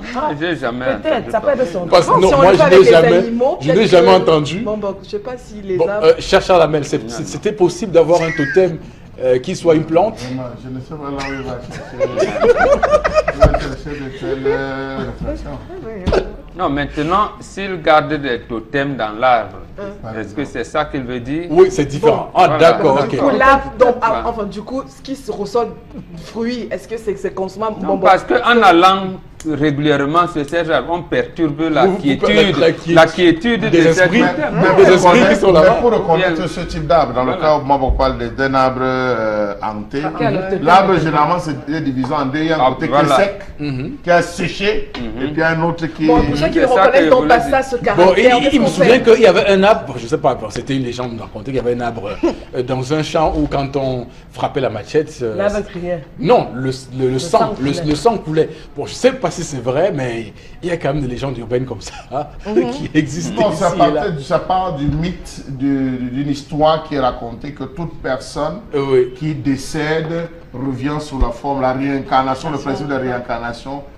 Il a eu à poser beaucoup d'actes, il revient comme un arbre fruitier. C'est des histoires qui étaient contées comme ça pour permettre aux enfants de respecter la nature. Donc juste des légendes. Non, pas des légendes. On a mené l'enfant à travers cela à respecter la nature. Et Mbombo vous le dit tout le temps ici, on ne peut commander la nature, Mbombo. Quand lui obéissant, c'est pas comme qui le dit. C'est pas comme Mbombo lui-même le dit ici tout le temps. Il garde les mangues là pour donner à son totem. Alors, en effet, on se sent très souvent obligé de se séparer de sa passion pour ne pas misérer. Donc, pour ce qui est de l'orientation scolaire, ces soi-disant conseillers se détournent de leur mission et deviennent plutôt des conseillers sexuels. Et à partir de là, l'élève est désorienté. Car une fois la conscience attaquée, on ne peut plus rien. Les cours de SF ont disparu.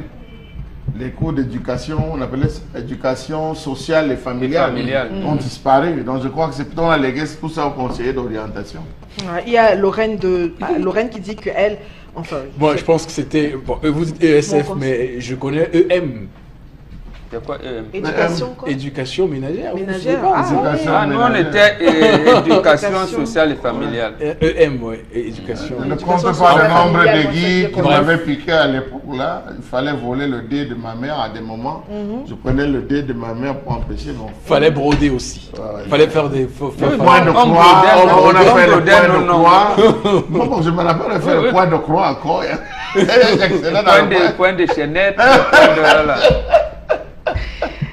Et puis le raccommodage de nos tenues aussi, à un moment donné. Il faut louer la femme. Mais il faut dire quand même que les jeunes d'aujourd'hui ont perdu beaucoup de choses. Mais c'est beaucoup de valeur quand même. Alors, il y a Lorraine qui pense que... Enfin, juste pour vous dire que mon conseiller d'orientation, c'est mon père. pour rejoindre ce que Tendance disait. Mais Donc, sauf que le père, à des moments, projette l'accomplissement Voilà, de ses c'est ça. erreurs, de ses échecs sur ses Il enfants. n'est pas conseiller d'orientation, il projette ses humeurs, ses intentions de l'enfant. Je veux que mon enfant devienne ingénieur. Quand tu lui dis quelle spécialité, aussi. oui, c'est quand même normal aussi, un peu pour un parent de nourrir une ambition pour son enfant. Ça devient une imposition et sur 100 cas, on a au moins 40 cas où les enfants arrivent à ce niveau et choisissent. Charles, on dit tel père, tel fils. Hein. Je pense que si votre père il est enseignant, il y a une il y en a qui ont eu la chance de l'avoir. Voilà, par exemple, il y a une forte chance. Je connais un ancien, vous qui avez fait droit, doyen à Yaoundé, et puis Tantama Kiana. Oui. Il a dit à son fils, Charline Tamak, après avoir gagné la Coupe d'Afrique des Nations en 88, il était latéral de Canon de Yaoundé. Il lui dit, tu arrêtes avec le football, tu es appelé à me remplacer. Voilà. Charline Tamak a laissé, il était même à l'équipe nationale. Aujourd'hui, il est un grand enseignant de droit dans les universités anglaises. Voilà. Donc, mais tout le monde, ça a réussi sur combien de fois, comme disait Charles Lamel. Vous pouvez bien faire ces projections-là à la fin. Par exemple, celle qu'on apprécie là, la chanteuse, comment on l'appelle, j'oublie le nom, elle fait maintenant le cinéma aux États-Unis, Princesse Erika. Très brillante, elle arrive en classe terminale à 16 ans. Elle décide de ne pas faire le bac. Elle décide de ne pas faire le bac alors que son papa est l'un des premiers statisticiens camerounais. Et qui va un gars qui a informatisé tout le secteur public algérien. Il est ébahi. Bon, comme il était dans un cadre, j'allais dire, où tu es respecté, comme vous disiez tout à l'heure, M. Fopozine-Negou, qu'en France, il a choisi de faire un domaine où elle a excellé. Elle a excellé, voilà. Et d'ailleurs, Princesse Erika... Et son papa a respecté ses choix. Et l'une des valeurs sur la place mondiale artistique. Alors, merci beaucoup pour ces différentes réactions. Merci beaucoup, madame, messieurs. On va tout de suite embrayer sur... la revue des réseaux sociaux et on vous garde encore à l'œil, Florazé. Oui, Eric Fopoussi.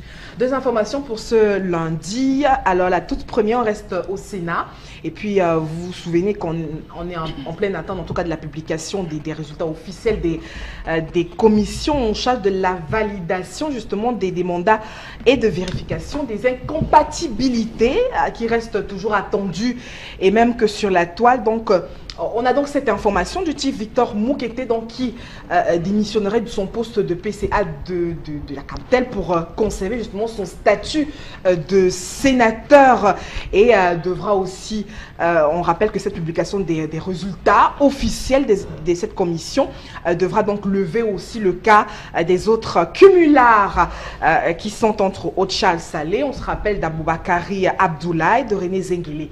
Et puis on continue de s'interroger justement sur cette question de cumul au sein du Sénat. On rappelle que du haut de ses 100 ans et puis d'âge aussi au niveau du Sénat, le chief Moukete n'aurait donc pas pu attendre l'expiration justement de ce délai pour se décider. Et puis on rappelle qu'il est originaire de Kumba et puis donc il a choisi de démissionner justement de son poste pour garder aussi son second mandat de 5 ans de sénateur. Eric Fopoussi. Voilà, merci beaucoup à vous Florazé pour cette information liée au Sénat. Parlons-en d'ailleurs de ce Sénat, une chambre haute du Parlement, la chambre haute du Parlement camerounais. Bon, Bengan, et ben voilà, il me souvient que la dernière fois, je suis en train de spéculer, d'épiloguer sur le choix que les sénateurs pourraient faire. Et vous étiez d'ailleurs le seul sur ce plateau à dire que faire le choix des sénateurs est le choix le plus plausible. Nous pensions beaucoup plus aux avantages financiers, mais je pense que pour le coup, le doyen Victor Moukete a choisi l'immunité donc des sénateurs pour les 5 prochaines années. Oui, absolument. Oui. Et là, d'abord, il sera régulièrement président.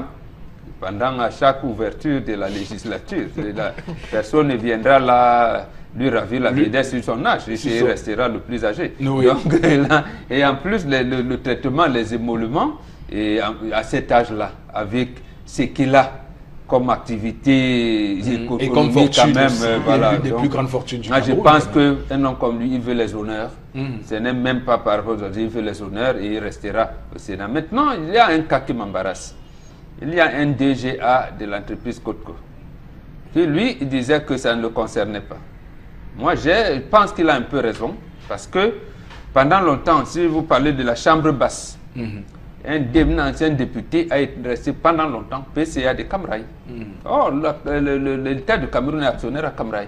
Et l'Assemblée nationale également a le même règlement. Pratiquement, c'est le même règlement là-bas. Donc, si on considère que Camraï est une entreprise privée, bien que l'État y soit actionnaire, Codco également, c'est une entreprise privée. Donc, on devrait laisser ce sénateur-là assumer ses fonctions là-bas. Donc, les chefs traditionnels aussi, on leur a dit, bon, laissez 50 000, les 100 et 200 000. Bon, et là, je pense que pour eux, ça ne cause pas de problème. Bon, maintenant, c'est un débat. Bon, c'est un débat parce que quand vous dites faites le débat, même quand l'État quand même reçoit des... quand on fait les conclusions, comment dire ça, on appelle ça comment, les états financiers, en fin d'année des résultats financiers de Camraï, l'État a une part là-dedans. Et leur PCA, c'était un député. Voilà. Alors, on devait donc l'enlever. Oui, c'est pour ça que je dis. Donc, pour moi, le vrai débat, c'est que est-ce que le chef de l'État consulte ses fichiers? Moi, c'est ça mon débat. Mon débat n'est pas, on ne devrait même pas les amener à choisir ou pas. C'est-à-dire que si le chef de l'État lui-même consultait ses fichiers, il ne les aurait pas nommés pour ceux qu'il a nommés. Oui. Et alors, avant de les nommer, il peut envoyer une note, soit j'allais dire au ministre en charge de ça, en leur disant sur tant par rapport à ceci, vu la Constitution, vu, comme il y a beaucoup de vues et de considérants, il dit que bon, Bengan, je t'ai confié, là, vraiment, comme tu viens d'être élu sénateur, tu perds, donc, je veux dire, cette note, ou alors ce décret, ou quoi, ce circulaire du chef de l'État, arriverait naturellement au secrétariat général du Sénat, et lorsque j'arrive, on me dit, Mbombok, vous n'êtes pas sénateur, c'est tout. Parce que dans tous les pays sérieux, on respecte. Mais il y a quand même des cumuls également dans des pays sérieux. Mais chez nous, c'est l'amalgame de tout le monde. Il n'y a rien, c'est une navigation à vue. C'est pour ça que ça cause problème. Et plus, il n'y a même pas de résultats au fond. Alors, Charles Hamel, on va dire que c'est happy end pour cette histoire qui a déclenché suite à cette dénonciation du sénateur SDF.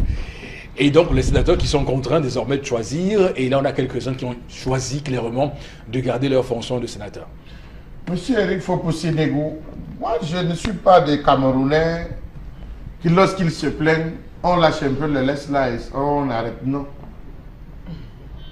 Nous avons des ministres, des secrétaires généraux qui cumulent comme président du conseil d'administration, que aussi on les enlève. Que ça continue, on n'a pas besoin de s'arrêter. Secrétaire général des services du Premier ministre. Luc Séraphin Magua-Fouda, il a trois. Il a trois. Et c'est la même personne qui le nomme partout là. C'est pas sérieux. Alors, c'est pas sérieux. Quand on a la possibilité de travailler, Amadjo Adjoudi, il a assez mangé. Il est passé encore à l'université de Gandé. Il faut qu'il libère. Il était ministre de l'élevage de pêche. Je dis on a grandi avec ça. Ministère de l'élevage, de pêche et des industries animales. Amadou Adjoudi. Pendant des années. Jusqu'à arrive Dr Taïga. Non, il avait un titre foncier là-bas. Jusqu'à arrive. Aujourd'hui, encore il est PCA de l'université. Mais ça, c'est quelle histoire ça? Qu'on les dégage. Il y a d'autres jeunes qu'on peut mettre là. Il y a d'autres personnes qu'on peut mettre là. Qu'on ne s'arrête pas au Sénat. Qu'on continue. Est-ce que Victor Moukete. Est-ce que la ministre là, elle a été débarquée de son poste de PCA à l'hôpital général là? Je ne sais pas. Monsieur Foposi, c'est encore un curieux. C'est l'heure de soulever toutes les fourmilières. Oui, absolument. À 100 ans, je crois que la science devait s'intéresser à Moukete Victor. Comment est-ce qu'il fait pour être debout? Il marche pas 24. Bon, il n'a pas encore 100 ans. Il n'a pas encore 100 ans. C'est en novembre prochain. Oui, mais il peut commencer la science. Comme en 2018, il a 100 ans. Il a 100 ans. Il faut qu'il nous dise, il mange quoi? Peut-être c'est pas son vrai âge. Il faut qu'il nous dise, il mange quoi? Il a doublé, il a augmenté son âge. Non, peut-être c'est pas son vrai âge. Il a augmenté. Peut-être les gens ont augmenté. S'il est né. Oui, il faut qu'on sache. Il mange quoi? Il vit comment? Que cela soit un modèle. Aujourd'hui, les jeunes mâles à 35, 45 ans, il peut écrire un livre sur sa vie, sur mes principes, mes interdits, mes permis. On a besoin de ça. Il va souffrir la mort. Il a écrit mon Odyssée. Il faut y aller lire mon Odyssée. Non, ça concerne un autre sujet bien précis. Mais je pense que la jeunesse aussi a besoin de des modèles. Et s'il peut, au niveau de la science ou au niveau de la longévité, ça serait intéressant. Parcourez tous les livres à Taïwan, en Malaisie, en Chine, partout, tous les livres sont sur la longévité, les principes de longévité. Lui peut nous laisser ça ici au Cameroun. Encore que son odyssée lui a apporté des problèmes, il était obligé de se justifier. Et puis on ne sait pas s'il est fédéraliste ou pas. Ou s'il il commence à faire des contournements. À cet âge-là, on ne doit plus être dans des contournements politiciens. Est-il unitariste ou fédéraliste? En tout cas, l'interview qu'il avait accordée à Jeune Afrique lui a valu quelques inimitiés. Un PC à tout moment, on peut le débattre. C'est ça qu'il avait sénateur, on peut pas. Il a 5 ans encore. Et d'ici 5 ans, il y a beaucoup de choses qui seront aménagées, bien tapées, tout ça. Donc, mais on quitte vite. Voilà. Florazé, vous également sur cette question de cumul, on va dire happy end aussi, hein, parce que au final, je voudrais quand même avec ça tirer un grand coup de chapeau au SIF qui réussit malgré ses 7 sénateurs seulement dans cette chambre, chambre au Parlement camerounais, de faire entendre sa voix et de faire bouger certaines lignes quand même aussi. Lui, il a attiré l'attention, je suis d'accord avec ce que Charles Hamel dit. Je crois que à travers cette information-là, à travers les événements qui se déroulent depuis quelques jours déjà au sein du Sénat avec cette question du cumul, on devrait justement revenir un peu aux fondamentaux. En même temps, on ne peut pas avoir une personne justement qui dirige à la fois un ministère et qui est pratiquement dans tous les domaines à tirer les ficelles. Pour tel projet, vous voyez la même personne. Pour tel autre projet, vous voyez la même personne. Et justement, c'est ce déficit de leadership qui nous amène à ce manquement pratiquement dans tous les domaines. Dans tous les domaines. Privé, non? Donc maintenant, est-ce qu'on n'arrive pas à proposer du bon? Est-ce qu'il n'y a pas du bon? Est-ce qu'il n'y a pas de bons leaders? Est-ce qu'il n'y a pas des personnes éclairées qui peuvent nous conduire? Eric Fopoussi, la réponse est que oui, ils sont là. Ils sont là. Mais justement, parce qu'on a une minorité justement qui s'accapare d'un certain nombre de choses, de richesses, de potentiel. Un élu devait être libre. Il ne devait pas être engagé ailleurs. Il devait se concentrer sur les problèmes du peuple. Mais Chalamel, il y a un cumul qu'on a arrêté de faire et qu'on a interdit. Hein, qui m'a, moi, paru, bon, là c'est un avis que je donne, hein, le cumul député-maire, je trouvais qu'à l'époque, quand on était député-maire, on avait la possibilité, ne souriez pas, d'avoir un ancrage territorial. On aurait eu des sénateurs-maires, par exemple, que ces gens-là défendraient régulièrement ce qu'ils doivent faire, les collectivités territoriales décentralisées. Bon, après, ça reste des débats de doctrine politique. Hein. D'orientation politique. Oui, non, ce n'est pas de doctrine. Oui. Non, c'est que nous ne sommes pas dans un pays normal. Oui. On ne rend pas compte. Est-ce que ces sénateurs vous rendent compte de l'application de l'article 66? Non. L'autre chose, vous parlez de l'aide d'attribution. Docteur Flair Flambon-Gayab nous a dit qu'ils ont aidé les députés à voter les lois. Est-ce que c'est ça ce qu'on attend du Sénat? Moi, je pense que là, maintenant, comme ils sont, ça devrait même être, j'allais dire, plus étroit. Le lien devrait être plus étroit avec ceux qui les ont élus. Il n'est pas obligé d'être maire. C'est lui qui est venu te dire qu'il était conseiller municipal. Il vous a élu. La relation est directe. Voilà, lorsqu'on coupe les arbres chez vous, c'est quoi? Lorsqu'on ne peut pas aller à Yabassi, le maire actuel de Yabassi nous dit non, notre frère fallait faire des choses. D'accord. Je pense maintenant que le sénateur King qui est élu, ira donc avec le conseil municipal de Yabassi et les autres, donc on joue partout, Yingi, pour dire que non, Yabassi là, non, des terres qu'on vend là, 1 hectare à 50 francs, on ne sera plus. Parce que justement, vous direz que je cite chaque fois l'exemple français, mais je rappelle quand même qu'en France, on peut être sénateur et être maire. Parce qu'il y a un contrôle. Et parce que François Barouin, par exemple, il est également maire et aussi sénateur. Il est d'ailleurs le président de l'association des maires de France. Nous ne sommes pas dans un état normal ici. Oui. Alors vous citez des états normaux. Alors, tendance sur cette question des sénateurs qui ont finalement choisi entre leur poste de PCA et de sénateur, ils ont tout de suite dit on reste sénateur. Tu as quoi à dire là-dessus? Chacun part où son cœur l'entraîne pour savoir tirer son épingle du jeu. Mais revenons sur le sujet que Charles a dit que mon père Moukete vit bientôt 100 ans. Il a 100 ans. Il a déjà 100 ans. Je ne sais que ça ne se voit pas sur lui. Mais c'est vrai, il a 100 ans. Ça ne se voit pas. Il a 100 ans. Ça ne se voit pas. Il n'a pas une perte de mémoire. Pour moi, je ne vois pas. Non, il est très clair. Il n'a pas une perte de mémoire. Il parle bien, il s'exprime bien. Mais ceux qui ne le veulent pas là, vous avez proposé qu'on a refusé. Faites des propositions. Non, on disait seulement qu'il en a beaucoup, qu'il laisse quelques-uns là pour les enfants. Et il a laissé. Et on Oui. disait bien. Maintenant, Il ne fallait pas qu'on lui fasse la pression. Vous proposez quel jeune qui peut? Non, non, ton père doit avoir choisi lui-même. Non, je dis parce que je sais ce qu'il veut dire mon père tout à l'heure sur WhatsApp. Vous choisissez quel jeune parmi les jeunes que vous connaissez, les jeunes qui sont forts. Vous pouvez choisir Eric.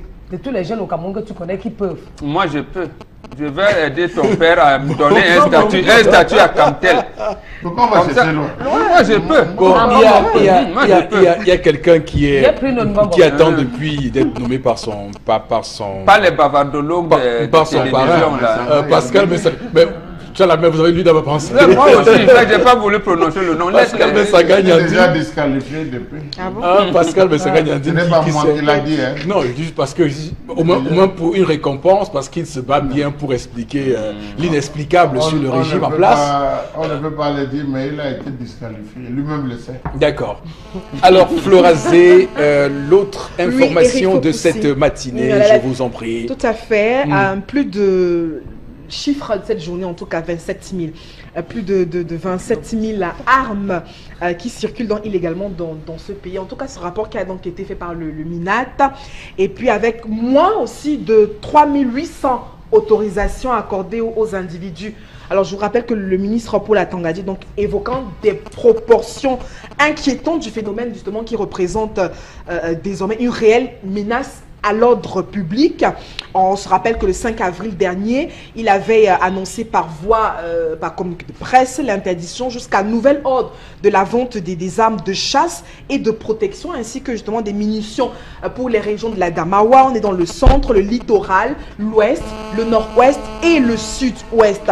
Il a dénoncé aussi le rôle des armuriers derrière lesquels se cachent des opérateurs véreux et l'implication qui pourrait être à entretenir des relations coupables avec des groupes de bandits. Donc maintenant, on s'interroge également sur la toile avec justement ce recensement de plus de 27 000 armes justement qui circulent, un recensement qui a été fait. Alors, mais pourquoi justement on ne rentre pas en possession de ces armes? Voilà des interrogations qui fusent sur la toile.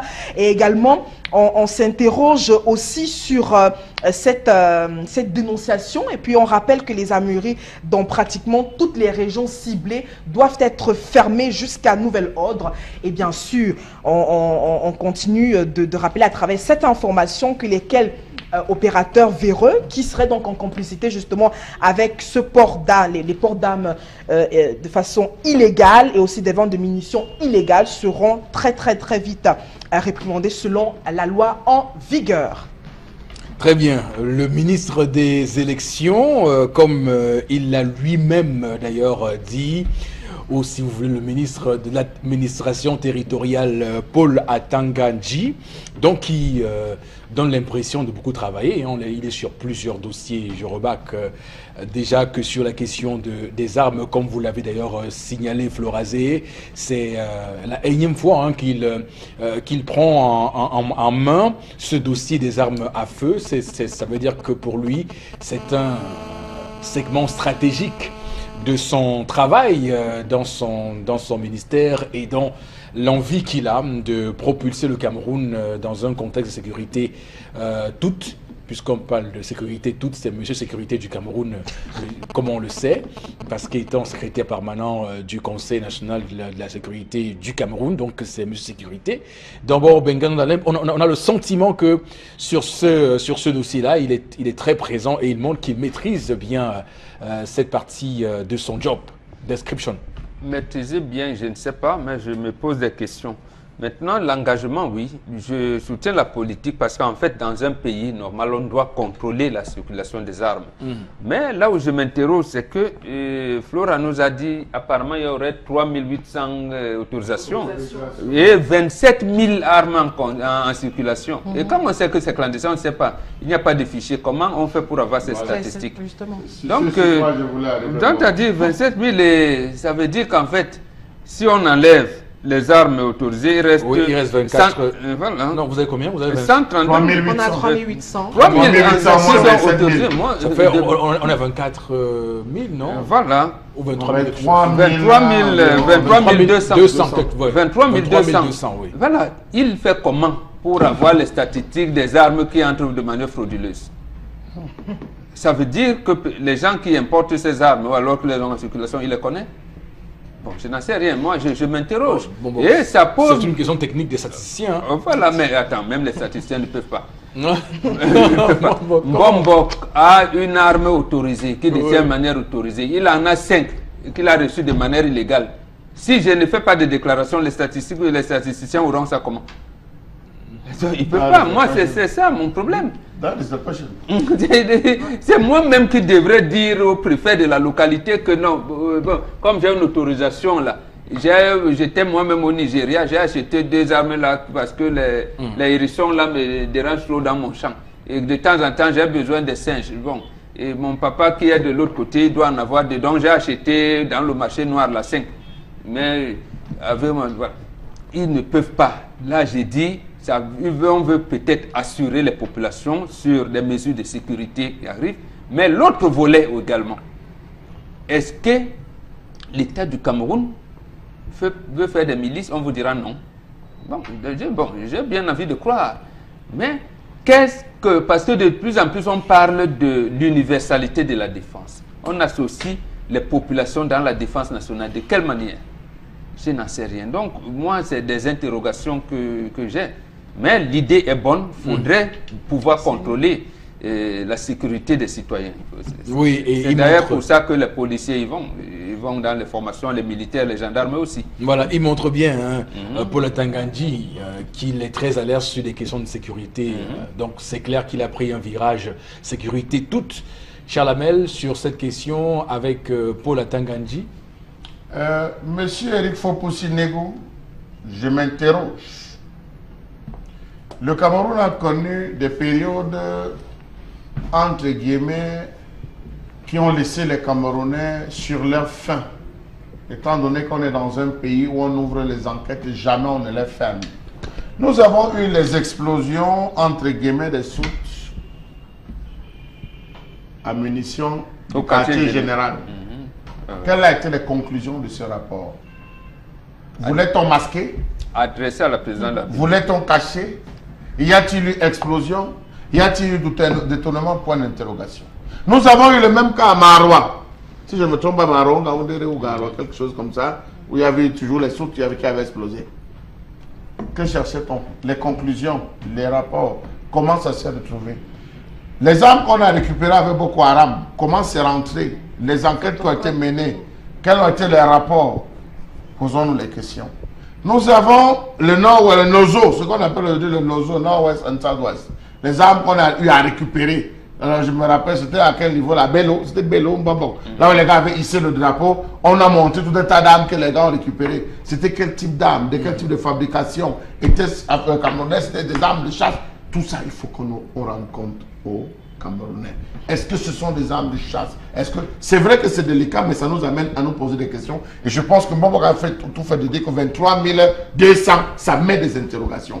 Est-ce que il y a des gens aujourd'hui qui passent par les officiers supérieurs, qui ont besoin des armes, ils passent par les officiers supérieurs, parce que peut-être entre la transaction, il y a d'autres qui utilisent des méthodes assez compliquées pour faire entrer les armes dans ce pays. Est-ce que c'est des armes de guerre? Est-ce que c'est quoi? Auquel cas, je tiens à le préciser que les armes comme celles-là ne se retrouvent pas entre les mains de membres de quelqu'un comme moi. Voilà. Ça se retrouve dans les mains des gars qui ont l'argent. Et on connaît les gars qui tournent l'argent. On connaît les gars qui parfois, vous êtes dans un snack bar en train de boire, vous voyez un gars, il a deux pistolets, il est en train de boire dans un snack bar, il a 2 pistolets, il est encore gardé par des gens. Qui ont leur pardon. Qui ont leur pardon. Oui, je le dis. Ouais, ça se dit. Il ne faut pas qu'on vienne déranger les pauvres que nous sommes. Nous sommes des pauvres. Non, je le dis. Dans un snack bar, dans une boîte de nuit, quand un gars veut faire un mal à terre, vous voyez 2 pistolets ici. Et il a encore les gars qui ne va jamais oublier cette expérience qu'il a eue. Et pendant ce temps, je ne sais pas que le hérisson qui vient manger pour manger, qui vient m'empêcher de voir une expérience très malheureuse. Et que Charles Hamel a eu dans un snack bar, il n'a jamais oublié. Je dis jamais non. Je dis, il fait un mal à terre, il a tué ça. Et il a encore fait des gens qui sont gardés. Donc tout cela, on les prend d'âme. Donnez-nous la latitude, monsieur le ministre, de dénoncer. Mettez aussi votre numéro à disposition. Dès qu'on voit un gars avec le numéro vert. Le numéro vert, mettez le numéro. Oui, parce que c'est la mode au Cameroun. Oui, mettez le numéro vert, monsieur le ministre. Donc, dès qu'on soupçonne qu'un gars a une arme, on le voit même, il peut faire un balaton, il ne bouge pas. On filme et on passe l'appel. On vient l'interpeller. Mais il vous dirait qu'il a un permis. Qu'il a Nous, là, ils vont gérer entre eux. Le problème, c'est que lui nous fait peur dans l'espace. Lui, nous fait peur. Oui, tendance Qui doit sur m'avoir les l'autorisation armes. du port d'âme là? Est-ce que moi, je peux avoir pour moi? Oui, on doit faire de l'enquête. Le préfet demande si vous faites l'autorisation. De bonne moralité. Voilà, enquête. Mais tu connais. Attends, je suis en train de me dire, j'ai mis un peu dans ma tête. Enquête de bonne moralité, si je peux arrêter l'âme. Parce que c'est devenu que même tu vois, même un jeune, les anciens voyageurs là, il a tout son âme sur lui. Tu es dans sa voiture, son âme est là, tu demandes comment. Ou c'est un commissaire qui doit donner. Ou c'est le ministre qui a donné l'autorisation du port d'âme. Qui doit avoir, qui peut avoir. Justement, on doit avoir quand on a quel âge. Et on paye combien? On doit payer. Et on paye même l'arme à combien? On paye les munitions à combien? À combien? Est-ce qu'il faut se former? Voilà, elles sont les formées au maniement. Tu demandes à qui? Il faut avoir quel genre d'âme. Là, les armes artisanales pour aller au champ, au village. Bonne interrogation. Est-ce qu'il peut avoir les PA? Pourquoi il y a acheté même après match? Pistolet automatique. Je connais, je n'ai pas les amis policiers. Écoute, J'ai les amis policiers. Je vous ai dit que si il y a un problème avec quelqu'un là, ça m'amène à la PJ. Avec un Colt 45. Maman, Un Colt 45. j'ai dit que si j'ai un problème avec quelqu'un, la personne m'amène à la PJ. Oui. C'est que la personne perd son temps. Le 9e, c'est moi. Yaoundé, c'est moi. La PJ, c'est tout moi. Donc, si on a un problème, d'abord que je cherche pas les problèmes. La délégation générale, une fois, c'est pour Si on a les, donc, tout le monde entier, le Cameroun, c'est pour moi. Donc, si on a un problème, arrangeons à la MEAP. C'est ça d'aller parler, faire le constat dans les couloirs. Arrangeons à la MEAP, parce qu'on ne mange pas la chair humaine. Je ne suis pas rancunière. D'accord. Je peux rester, j'ai un point avec toi, Eric. L'intimidation. Bref, l'homme ne bavarde pas comme la femme. Je peux t'insulter, c'est ma force. Est-ce qu'il peut te taper? Non. Je peux tout te dire. Mais après, je reviens à la raison. Mais pour dire que tu m'as mené, comme je parlais, comme vous avez dit que je connais les PA, je connais, j'ai les amis commissaires, j'ai les amis magistrats, j'ai les amis procureurs. Donc je voulais savoir si moi aussi je peux marcher avec l'âme. Comme ça, quelqu'un m'attaque. Comme ça, quelqu'un m'attaque, je fais comme ça. Il y a quand même des fonctions je marche, je qui fais comme ça, on nécessitent voit. d'être protégé à tout instant, hein, Chalamel, c'est important. Ça veut dire que moi-même, je dois avoir l'autorisation de port. Mais allez-y, mais faites une demande, ouvrez une De toute façon, procédure. comme les jeunes de moins de 35 ans ont dans l'âme. Nous ne sommes pas aux États-Unis ici. On me voit clair dans cette affaire. Voilà. Sinon, je vais dire à mon père, c'est que vous tripotez derrière. Aux États-Unis. Un jeune de moins de 35 ans qui a dans son âme, Eric. Quand vous marchez comme ça, il dit que j'ai oublié de prendre mon âme. Comme mon frère, tu as peur de quoi? Comme si c'était la carte d'identité. Comme c'était la carte d'identité, j'ai oublié de prendre mon âme. Il faut dire qu'il y a une jeune génération des arrivistes. Après le chat des arrivistes, on les voit à Kouambopi partout là, des jeunes arrivistes qui parce qu'ils ont 5 millions qui les grattent dans la poche, ils font tout pour avoir des armes. On les voit, il faut faire le tour des stands. Vous allez voir ce qui se passe. Ils font des métiers, ils font des affaires.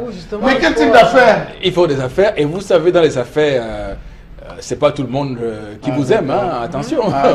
Non, il y a un métier qui est légalisé ici, détective privé. Oui. Ou protection privée. Vous dînez, vous dites, monsieur Foposi Negou est devenu milliardaire, vous avez des métiers. Vous demandez l'autorisation, faites une autorisation, on vous met sous protection. D'accord. Mais c'est pas vous qui devez avoir l'âme. Ils s'entraînent où? Bon, et puis il y a aussi ces anti-gants. Nous avons des gens même qui utilisent ces armes. Ces anti-gants là, ces anti-gants aussi. Qui torturent les épouses. Avec des armes. Oui, avec des armes un peu partout. parce qu'ils sont toujours, comme vous le savez, en civil. Alors, Florazé. Oui, par rapport à la question. Oui. Mais non, je trouve que c'est vraiment très important parce que ça émane également de la sécurité des Camerounais, vu qu'on est en pleine crise aussi, il faut le dire. C'est une question très délicate aussi. Et je crois que le dynamisme qui est observé au sein du MINET est très important. Et nous devons tout simplement assimiler la chose. Et puis comme Chalamel a dit quelque chose de peut-être anodin, un détail comme ça, c'est-à-dire au niveau de la dénonciation, parce que même dans le texte, on parle de dénonciation, il parle de dénoncer justement des personnes qui ont ces armes sans autorisation légale. Donc déjà, toutes les interrogations qui ont fusé ici sur ce plateau sont bien placées. Donc, maintenant, le citoyen doit connaître qui est autorisé à avoir une arme ou pas.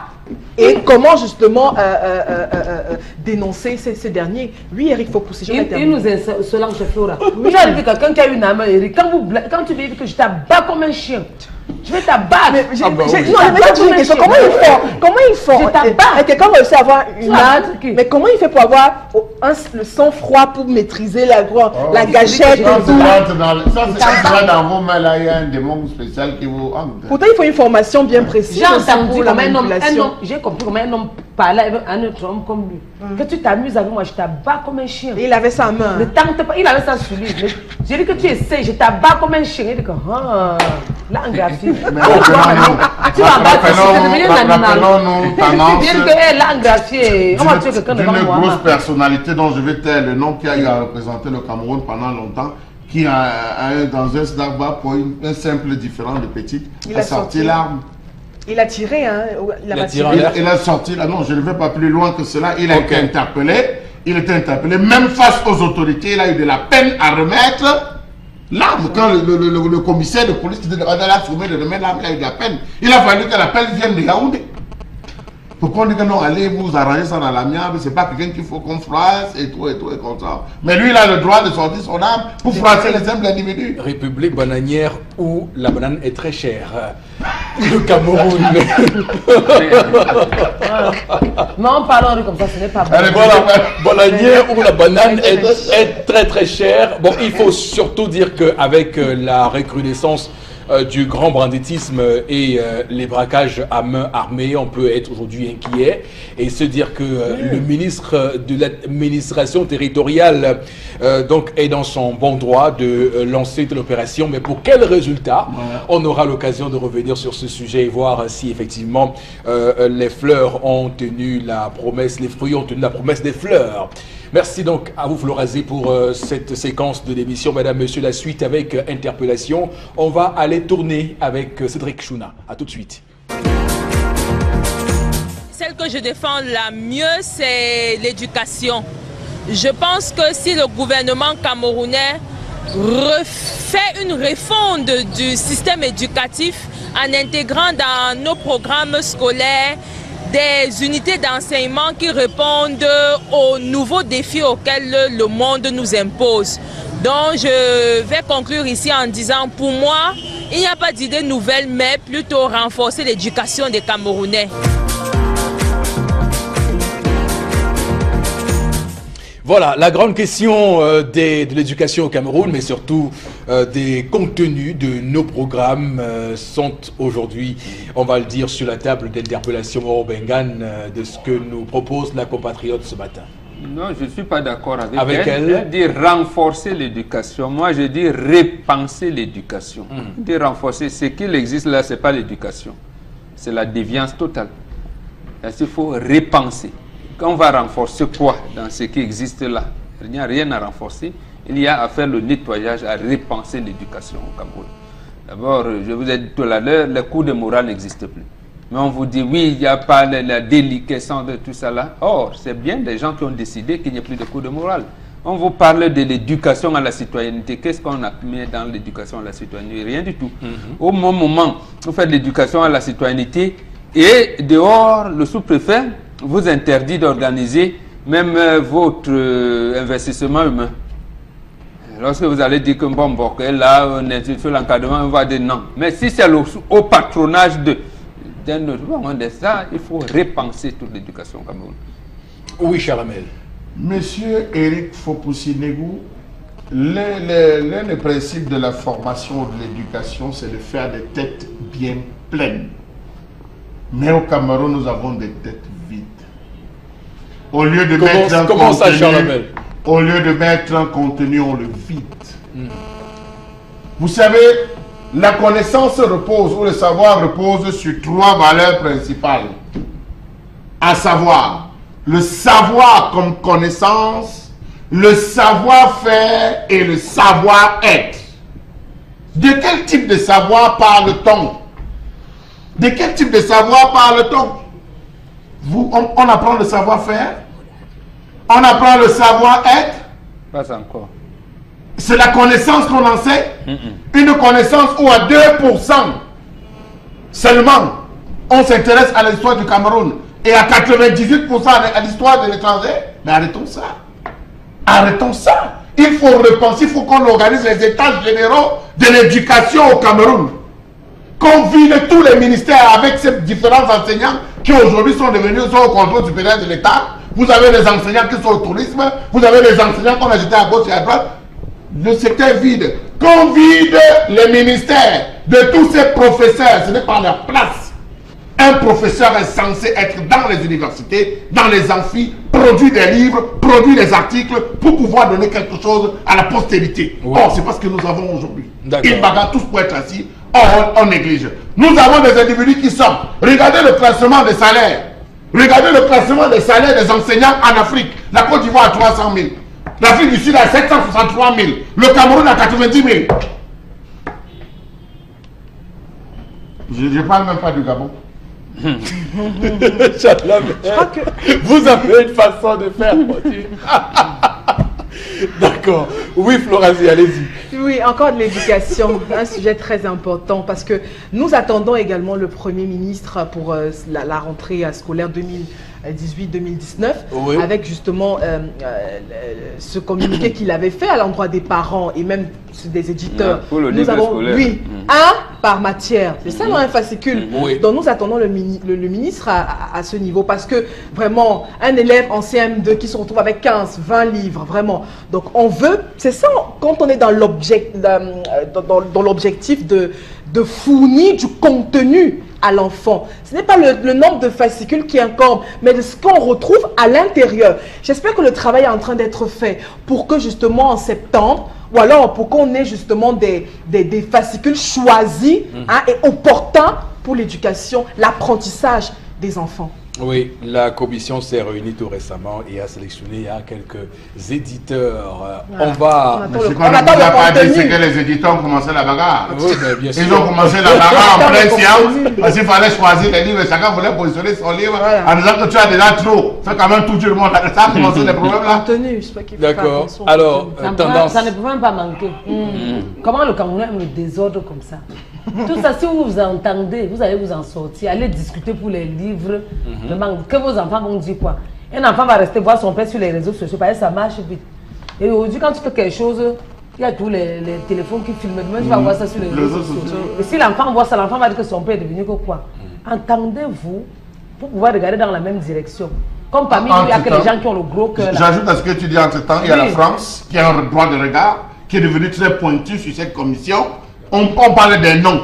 Laissez les noms à Tangana. Laissez les noms connus, Bobda. Laissez des noms qu'on connaît, qui laissez des noms que les gens connaissent. Vous allez nous amener Rémi, vous allez nous amener Pauline. C'est quoi ces histoires-là? C'est africain, ça? C'est camerounais? Enfin, on veut un contenu. Voilà. Merci beaucoup. C'était tout pour Interpellation de ce lundi 30 avril 2018. On va prendre quelques textos, quelques messages, les réactions que vous nous envoyez, madame, monsieur, sur les nombreux sujets. J'avoue quand même qu'il y a des sujets que nous soulevons sur ces tables. La question de la manga. Ils ont. Alors, mais, il y a déjà une. On en reparle. Les mangas encore. Allons-y pour les mangas. Mais avant les mangas, il y a une testatrice qui dit qu'elle est élève à la Sophia. Elle dit que la semaine surpassée, nous avons reçu des conseillers d'orientation venus de France et des universités qui nous ont guidés pour nos études après le bac. Elle dit que c'était magnifique, ça a duré 3 jours. En 3 jours, on vous a orienté. Faut dire qu'ils sont, il y a tellement de SMS ils sont excellents. Alors, il y a un autre. Les armes en question ne sont autres que les armes que nos vieux utilisent pour les deuils et funérailles au village. Oui, mais comment font-ils pour connaître le nombre? C'est différent, parce que les armes qui sont utilisées au village sont des armes de manière, des armes artisanaux, avec la poudre, qu'on utilise avec la poudre. Et ce n'est pas pour assassiner les gens. Il peut arriver une mauvaise manipulation, quelqu'un tombe, mais ce n'est pas des armes qu'on devrait interdire, de mon point de vue. Et c'est toute une caste même qui gère ça, ce n'est pas n'importe qui, c'est toute une caste. Au ministère du Commerce, les professeurs, les enseignants sont beaucoup plus nombreux que tout le reste du personnel. Voilà.